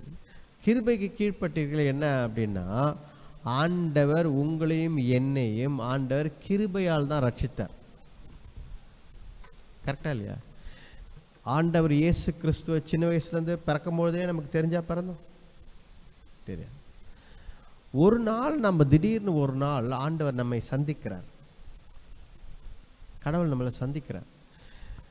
நம்மளை, மகனே, நான் தான் கடவுள், நான் உன்னை நேசிக்கிறேன், உன்னை நான் காப்பாற்றுவேன், நீ என்னுடைய பிள்ளைன்னு சொல்லும் பொழுது ஆண்டவருக்கு நாம் ஒப்பு கொடுத்து ஆண்டவருடைய கிருபையினால் காப்பாற்றப்பட்டிருக்கிறோம். ஹல்லேலூயா. அப்ப பாருங்க, கர்த்தருடைய கிருபையினால் இந்த புதிய உடன்படிக்கை நாம் தெரிந்து கொள்ளும் போது ஒரு சில வார்த்தைகளை மட்டும்தான் சொல்லினே வரேன். நீங்கள் தான் வீட்டில் போய் படித்து பார்க்கணும், நேரம் கொஞ்சம் தான் இருக்கணும். ரைட்டா? அதனால் புதிய உடன்படிக்கையில் நம்முடைய இருதயம், கல்லான இருதயம் சரீரமாக மாற வேண்டும். அப்படின்னா என்ன அர்த்தம் அப்படின்னா, எது சொன்னாலும் ஏற்றுக்கொள்ளாத இருதயம் மாற வேண்டும். கர்த்தருடைய வார்த்தை நம் இருதயத்தில் எழுதப்பட வேண்டும். அப்படின்னா என்ன அர்த்தம் அப்படின்னா, கர்த்தருடைய வார்த்தை நம் வாழ்க்கையில் செயல்பட வேண்டும். It has to happen. வெறும் புக்கில் கல்லில் இப்படி இருக்கக்கூடாது, அதை நடப்பெறும். அதுதான் முதல்ல சொல்றோம். இரண்டாம் காரியம் என்ன சொல்கிறோம் அப்படின்னா, கர்த்தருடைய கிருபையினால் நாம் எல்லாரும் ரட்சிக்கப்பட்டு இருக்கிறோம். இதுதான் புதிய உடன்படிக்கை. புதிய உடன்படிக்கையை நாம் ஞாபகம் வைத்துக் கொள்ள வேண்டிய காரியம், நம்ம நேர்மையாக இருக்கிறோம், நல்லா இருக்கிறோம், நம்ம பரிசுத்தவானாக வாழ்கிறோம் என்பதற்காக நாம் ரட்சிக்கப்படவில்லை. கர்த்தருடைய மாபெரும் கிருபையால் மட்டும்தான் நாம் ரட்சிக்கப்பட்டிருக்கிறோம். இதுதான் புதிய உடன்படிக்கை. ஹல்லேலூயா. அப்போ புதிய உடன்படிக்கையில் ஆண்டவர் ஒரு இரண்டாவது காரியம் என்ன சொல்கிறார்? என் கிருபையால் மட்டும்தான், by my grace and mercy you have been saved. Hallelujah. அப்போ இது முக்கியமாக நாம் தெரிந்து கொள்ள வேண்டும், கர்த்தருடைய கிருபை. ரைட்டா? அப்போ நாம் பெருமை செய்து கொள்ள எதுவும் இல்லை. இன்றைக்கி பார்த்தீங்கன்னா கிறிஸ்தவர்கள் என்ன பண்ணுறாங்க, ரொம்ப பெருமை. நிறைய பேர், நாங்களாம் அந்த காலத்துலேருந்தே கிறிஸ்துவங்க, நாங்களாம் அதை கட்டணும் இதை கட்டணும், நாங்கள் அந்த பில்டிங்கை கட்டி கொடுத்தோம், நாங்கள் இதை செய்தோம் அதை செய்தோம், எங்கள் தாத்தா கிறிஸ்தவர், அவர் சர்ச் வச்சுருந்தார், எல்லாம் ஓகே தான். ஆனால் நீ உன் வாழ்க்கையில் எப்படி வாழ்கிறாய்? கிருபை, ஆண்டவருடைய கிருபையால் தான் நீ கிறிஸ்தவனாய் இருக்கிறாய். ஆண்டவருடைய கிருபையால் நீ ரட்சிக்கப்பட்டிருக்கிற அந்த உணர்வு இருக்கிறதா உனக்குள்ள? கரெக்டா இல்லையா? உன்னுடைய தகப்பன் ஒரு ஊழியக்காரனாகவோ இல்லை கர்த்தரை அறிந்தவனா இருக்கலாம், தவறு கிடையாது. தாயோ தகப்பனோ, நீங்க எப்படி இருக்கிறீங்க? கிருபை, ஆண்டவர் உங்களை கிருபையால் ரட்சித்திருக்கிறார் என்ற உணர்வு உங்களுக்கு இருக்கா? அதுதான் ஆண்டவர் எதிர்பார்க்க. இந்த புதிய உடன்படிக்கையில் கிருபையால் மட்டும்தான் நம்ம ரட்சிக்கப்பட்டோம். ஹல்லேலூயா, ஹல்லேலூயா. படிப்போம் பாருங்க, அடுத்த வசனம். அதே கிருபையில் எபேசியர் 2ஆம் அதிகாரம், எபேசியர் 2ஆம் அதிகாரம் 8ஆம் வசனம். கிருபையினாலே விசுவாசத்தை கொண்டு ரட்சிக்கப்பட்டீர்கள், இது உங்களால் உண்டானதல்ல, இது தேவனுடைய ஈவு. பாருங்க, கிருபையினால தான் நீங்க விசுவாசமே உங்களுக்குள்ள வந்ததுன்றார் ஆண்டவர். கரெக்டா இல்லையா? For by grace you are saved through faith. கரெக்டா இல்லையா? அப்போ பாருங்க, நான் ஆண்டவரை விசுவாசிக்கிறேன் சொல்றது முக்கியம் கிடையாது. நாம் உணர்ந்து கொள்ள வேண்டும், கிருபையால் தான் நாம் ரட்சிக்கப்பட்டிருக்கிறோம். ஆண்டவரை கிருபை தான் நம்மை காப்பாற்றி, இன்றைக்கு வரைக்கும் காப்பாற்றி இருக்கிறது என்று உணர்ந்து கொள்ள வேண்டும். ஹல்லேலூயா. இந்த புதிய உடன்படிக்கையில் ஒரு சில காரியங்களை நாம் புரிந்து கொள்கிறோம். எது புதிய உடன்படிக்கை? ஏன் இந்த புதிய உடன்படிக்கை? நிறைய காரியங்கள் இருக்குது, ஆனால் ஒரு சில விஷயங்கள் தான் நாம் பார்க்கணும். அதில் 2வது காரியம் என்ன பார்த்துன்னு இருக்கோம்? ஆண்டவருடைய கிருபை. கிருபையால் மட்டும்தான் நாம் ரட்சிக்கப்பட்டிருக்கிறோம், நாம் காப்பாற்றப்பட்டிருக்கிறோம். ரைட்டா? அது கர்த்தருடைய ஈவ், உங்களுக்கு கொடுக்கப்பட்ட ஒரு கிஃப்ட். ஹல்லேலூயா.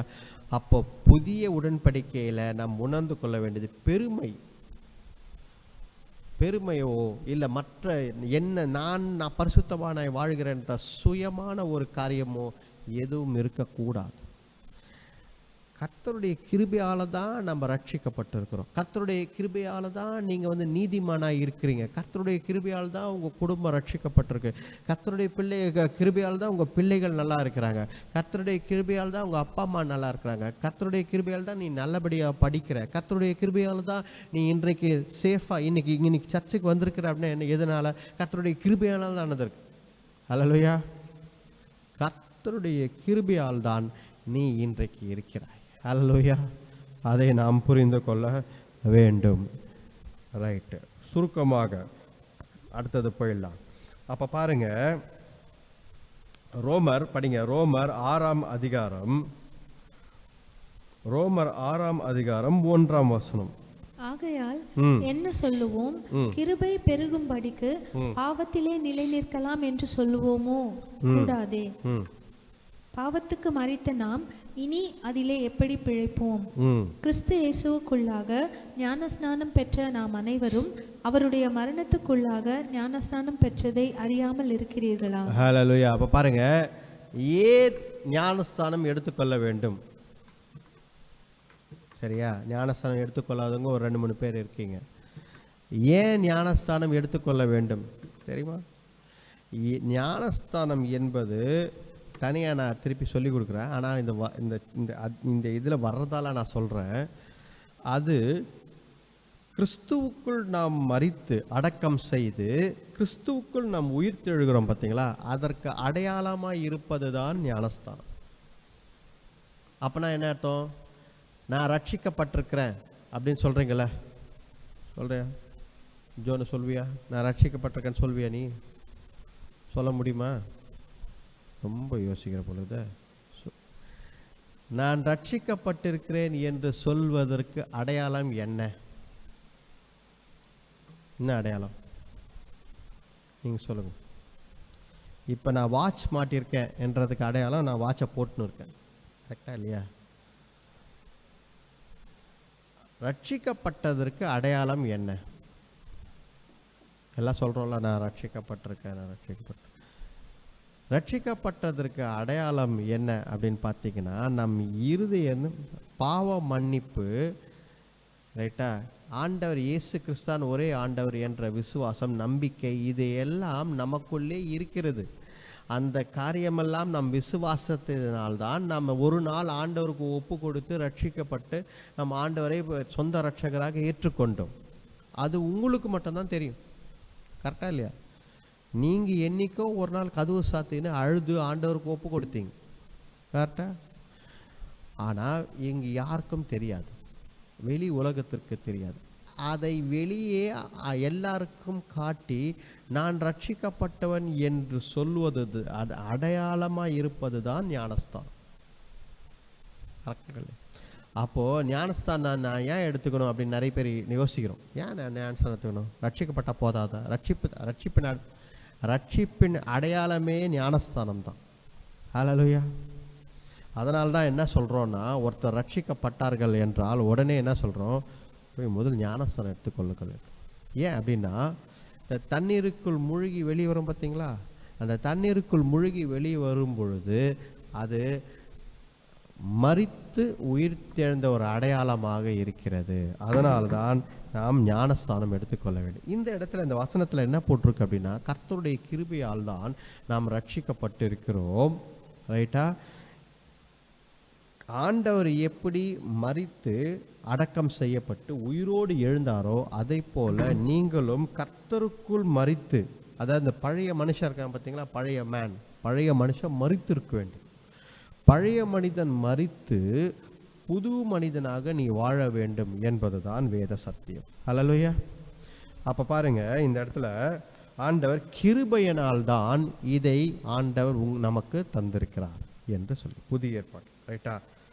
கடைசியா ஒரு வசனம் படிப்போம்.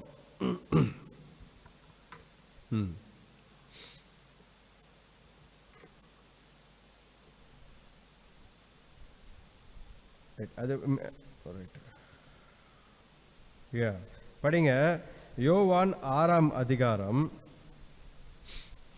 யோவான் 6ஆம் அதிகாரம் 53ஆம் வசனம். அதற்கு இயேசு அவர்களை நோக்கி, நீங்கள் மனுஷகுமாரனுடைய மாம்சத்தை புசியாமலும் அவருடைய இரத்தத்தை பானம் பண்ணாமலும் இருந்தால் உங்களுக்குள்ளே ஜீவன் இல்லை என்று மெய்யாகவே மெய்யாகவே உங்களுக்கு சொல்லுகிறேன். அப்போ ஆண்டவர் என்ன சொல்றாரு?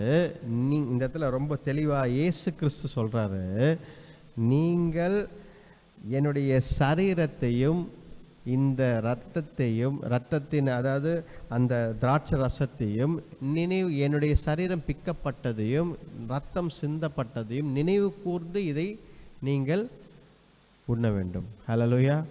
இதை தான் ஆண்டவர் என்ன சொல்றாரு? இதை விசுவாசிக்காமல் நீங்கள் போனால் புதிய உடன்படிக்கைக்குள் வர முடியாது. அப்போ புதிய உடன்படிக்கை ஆண்டவர் ஒன்று செய்திருக்கிறார். ஆண்டவர் ஒரு புதிய உடன்படிக்கை நம்மோடு செய்திருக்கிறார் அப்படின்னு பார்த்தீங்க அப்படின்னா, ஆண்டவர் தன்னுடைய இரத்தத்தினாலும் தன்னுடைய சரீரம் பிக்கப்பட்டதினாலும் தன்னுடைய ஜீவனை கொடுத்ததினாலும் ஆண்டவர் ஒரு புதிய உடன்படிக்கை செய்தார். ரைட்டா? 3 காரியங்கள். ரைட்டா? பிக்கப்பட்ட சரீரம், சிந்தப்பட்ட இரத்தம், தன்னுடைய ஜீவன், 3 காரியங்களை கொடுத்து நமக்கு புதிய உடன்படிக்கையை செய்தார். அந்த புதிய உடன்படிக்கை மூலமாக என்ன செய்தார்? நமக்கு ஆபிரகாமின் உடன்படிக்கை இருக்கு பார்த்தீங்களா, ஆபிரகாமுக்கு கொடுத்த உடன்படிக்கையோடு சேர்ந்து நம்மையும் இணைத்து விட்டார். தாவீதுக்கு கொடுத்த உடன்படிக்கையை செய்து நம்மோடு இணைத்து விட்டார். எந்தெந்த உடன்படிக்கையெல்லாம் ஆண்டவர் இதற்கு முன்பதாக செய்திருக்கிறாரோ அதை எல்லாவற்றையும் கொடுத்திருக்கிறார், இணைத்திருக்கிறார். ஹல்லேலூயா. அப்போ பாருங்க, ஆண்டவர் நம்மை இந்த புதிய உடன்படிக்கை கொடுப்பது மூலமாக பழைய உடன்படிக்கை நமக்கு பங்கு இல்லை என்று யோசிக்கிறோம் பார்த்தீங்களா, அதை எல்லாவற்றிலும் ஆண்டவர் நம்மை இணைக்கிறார். நம்மை பார்த்து அவர் சொல்கிற விஷயங்கள் என்ன? உன் இருதயத்தில் வசனம் வார்த்தை எழுதப்பட வேண்டும். ஆவியானவர் உனக்குள்ளே வாசம் செய்கிறார். கரெக்டா இல்லையா? வேதம் சொல்கிறது இந்த புதிய உடன்படிக்கையில ஆண்டவர் உனக்குள்ளே வாசம் செய்கிறார். இதுதான் புதிய உடன்படிக்கை. கர்த்தர் உனக்குள்ளே வாசம் செய்கிறார். அதனாலே உனக்குள்ளே கர்த்தருடைய வார்த்தை எழுதப்பட்டது. ரைட்டா? கர்த்தருடைய வார்த்தை எழுதப்பட்டிருக்கணும். கிருபையால் தான் நீங்கள் ரட்சிக்கப்பட்டிருக்கிறீர்கள். கடைசியாக ஆண்டவர் சொல்வது என்ன? உனக்கு ஒரு புதிய இருதயமும் புதிய ஆவியும், new spirit and new spirit and new ஹார்ட்டை நான் உனக்கு கொடுக்குறேன் அப்படின்னு சொல்றாரு. அதுக்கு நேரம் இல்லை, இருந்தாலும் நீங்கள் ஒரு சில வசனங்களை குறித்து கொள்வீங்கள். எபிரேயர் 9 அதிகாரம் 14 வசனம், அதே போல எபிரேயர் 9 அதிகாரம் 22 வசனம், இது எல்லாவற்றையும் நீங்கள் குறித்து கொள்வீங்கள். அதே போல எபிரேயர் 7 அதிகாரம் 18 வசனம். இந்த வசனங்களை எல்லாம் நீங்கள் படித்து பார்க்கும் பொழுது ஆண்டவர் சொல்வது என்ன? உங்களுக்கு ஒரு புதிய இருதயத்தையும் புதிய ஆவியும் உங்களுக்குள்ளே நான் கொடுத்திருக்கிறேன் என்கிறார். Hallelujah. New heart and new spirit. அப்ப பரிசுத்த ஆவியானவர் நமக்குள்ளே வாசம் செய்கிறார். இது புதிய உடன்படிக்கை. சரியா? அப்ப நிறைய காரியங்கள் புதிய உடன்படிக்கையில் செய்து சொல்லலாம். ஆனா எளிமையான முறையில் இன்றைக்கு புதிய உடன்படிக்கையை நான் சொல்லிக் கொண்டிருக்கிறேன், நமக்கு புரியணுன்றதுக்காக. ஹல்லேலூயா. அப்ப நாம் கர்த்தருடைய வழிகளில் நடக்க வேண்டும். கர்த்தருடைய வார்த்தை இயேசு கிறிஸ்து கடைசியாக யோவான் 6 அதிகாரம் 33 வசனத்துல சொன்னது போல என்ன சொல்லியிருக்கிறாரு? இந்த புதிய உடன்படிக்கையை நினைவு கூறுங்கள். ரைட்டா? அதுதான் உங்களுக்கு ரட்சிப்பை கொடுக்கும் என்று படிப்போம். அந்த வசனத்தை திருப்பி படிப்போம். யோவான் 6 அதிகாரம் 53 வசனம். கரெக்டா? அதற்கு இயேசு அவர்களை நோக்கி, நீங்கள் மனுஷகுமாரனுடைய மாம்சத்தை புசியாமலும் அவருடைய இரத்தத்தை பானம் பண்ணாமலும் இருந்தால் உங்களுக்குள்ளே ஜீவன் இல்லை என்று மெய்யாகவே மெய்யாகவே உங்களுக்கு சொல்லுகிறேன். ஆமா, பார்த்தீங்களா? அப்போ ஜீவன் இல்லை அப்படின்னு சொல்றா. ஆண்டவர் சொல்றாரு, நீங்க ஜீவனோடு இருக்க வேண்டும் என்றால் இந்த புதிய உடன்படிக்கையை புரிந்து அதன்படி நடக்க வேண்டும். ஹல்லேலூயா. கண்களை மூடுவோம், ஜெபிப்போம். கண்களை மூடி ஜெபிப்போம். ஒரு பாடல் பாடும் பொழுது காணிக்கை எடுக்கப்படும். மறவாமல் நினைத்தீரையா, மனதார நன்றி சொல்வேன். என்னை மறவாமல் நினைத்தீரையா, மனதார நன்றி சொல்வேன். இரவும் பகலும் என்னை நினைத்து இதுவரை நடத்தினீரே. இரவும் பகலும் என்னை நினைத்து இதுவரை நடத்தினீரே. நன்றி நன்றி ஐயா, கோடி கோடி நன்றி ஐயா. நன்றி நன்றி ஐயா, கோடி கோடி நன்றி ஐயா. எபினேச நீர்தானையா, இதுவரை உதவினீரே. எபினேச நீர்தானையா, இதுவரை உதவினீரே. எல்ரோய் எல்ரோய் என்னையும் கண்டீரே. எப்படி நன்றி சொல்வேன். எல்ரோய் எல்ரோய் என்னையும் கண்டீரே. எப்படி சொல்வேன். நன்றி நன்றி ஐயா, கோடி கோடி நன்றி ஐயா. நன்றி நன்றி ஐயா, கோடி கோடி நன்றி ஐயா. ஹல்லேலூயா. ஸ்தோத்திரிக்கிறோம் கர்த்தாவே. தேவரே, இந்த நாளுக்காக நன்றி அப்பா. உம்மை துதிக்கிறோம் கர்த்தாவே. தேவனே அப்பா, அப்படி புதிய உடன்படிக்கை எங்களுக்கு கற்றுக் கொடுத்தீரே, அதற்காக நன்றி அப்பா. இந்த புதிய உடன்படிக்கையில் எங்களை கொண்டு வந்தீரே. உடைய சரீரத்தை, பிற்கப்பட்ட சரீரம் அப்பா, உடைய அப்பா நீர் சிந்தின ரத்தம் அப்பா, எங்களுக்காக ஜீவனை கொடுத்தீரே அப்பா. கர்த்தாவே தேவரே, நாங்கள் அப்பா கர்த்தாவே நல்லா இருக்கிறதற்காக, எங்க வாழ்க்கை அப்பா வீணாக போகக்கூடாது என்பதற்காக, நாங்க ரட்சிக்கப்படணும் என்பதற்காக நீங்க பலி கொடுத்தீரே. உடைய ஜீவனை பலி கொடுத்தீரே. ஓ திரகரபதோ சந்தரகப, அழிந்து கொண்டிருந்த, பாவத்தில் விழுந்து கொண்டிருந்த எங்களை தூக்கி எடுத்தீரே. உடைய அன்பினாலே நன்றி ஆண்டவரே, நன்றி ஆண்டவரே. ஸ்தோத்திரிக்கிறோம்ப்பா அப்பா. தேவரே, நீங்க தான்ப்பா எங்களை ரட்சித்தீர். இந்த புதிய உடன்படிக்கையில் எங்களை இணைத்திருக்கிறீரே, அதற்காக நன்றி ஆண்டவரே. உம்மை துதிக்கிறோம், நாங்கள் நினைவு கூறுகிறோம் ஆண்டவரே. Thank you Lord Jesus. நாளுக்காக நன்றி அப்பா. உண்மையை துதிக்கிறோம். நீர் வழி நடத்தி பலப்படுத்துங்க. எல்லாவற்றையும் கரத்தில் வந்திருக்கிற ஒவ்வொருத்தரையும் ஆசீர்வதி அப்பா. தேவரீர் அப்பா, வார்த்தை மூலங்களோட பேசினதற்காக நன்றி. உம்மை துதிக்கிறோம். நாங்கள் மாறி புதிய உடன்படிக்கையின் பிள்ளைகளாக மாறி வாழ நீர் கிருபை தாங்க. புதிய உடன்படிக்கையின் அப்பா கத்த ஜனங்களாக நாங்கள் மாறி எங்கள் இருதயம், கல்லான இருதயத்தை மாற்றி அப்பா தேவரீர் புதிய ஆவி, புதிய இருதயத்தோடு வாழ நீர் கிருபை தாங்க. கிருபையினால் நாங்கள் வாழ நீர் கிருபை தாங்க ஆண்டவர். வழி நடத்தி பலப்படுத்துங்க ஆண்டவர். உங்களுடைய வார்த்தை எங்கள் இருதயத்தில் எழுதப்பட்டதாக இருக்கட்டும் ஆண்டவர். வழி நடத்தி பலப்படுத்துங்க. எங்களுக்குள்ளே வாசம் செய்யும் ஆவியானவரை உமையே துதிக்கிறோம் கர்த்தாவே. இந்த ஜெபத்தை ஆண்டவர், ரட்சகர், மீட்பர், எங்கள் ஆண்டவர் இயேசு கிறிஸ்துவின் வல்லமையுள்ள நாமத்தில் வேண்டிக் கொள்கிறோம். ஜீவனுள்ள நல்ல பிதாவே, ஆமென், ஆமென். என் ஆத்துமாவே கர்த்தரை ஸ்தோத்திரி, என் முழுமே பரிசுத்த நாமத்தை ஸ்தோத்திரி. என் ஆத்துமாவே கர்த்தரை ஸ்தோத்திரி, அவர் செய்த சகல உபகாரங்களை மறவாதே. ஆமென், ஆமென்.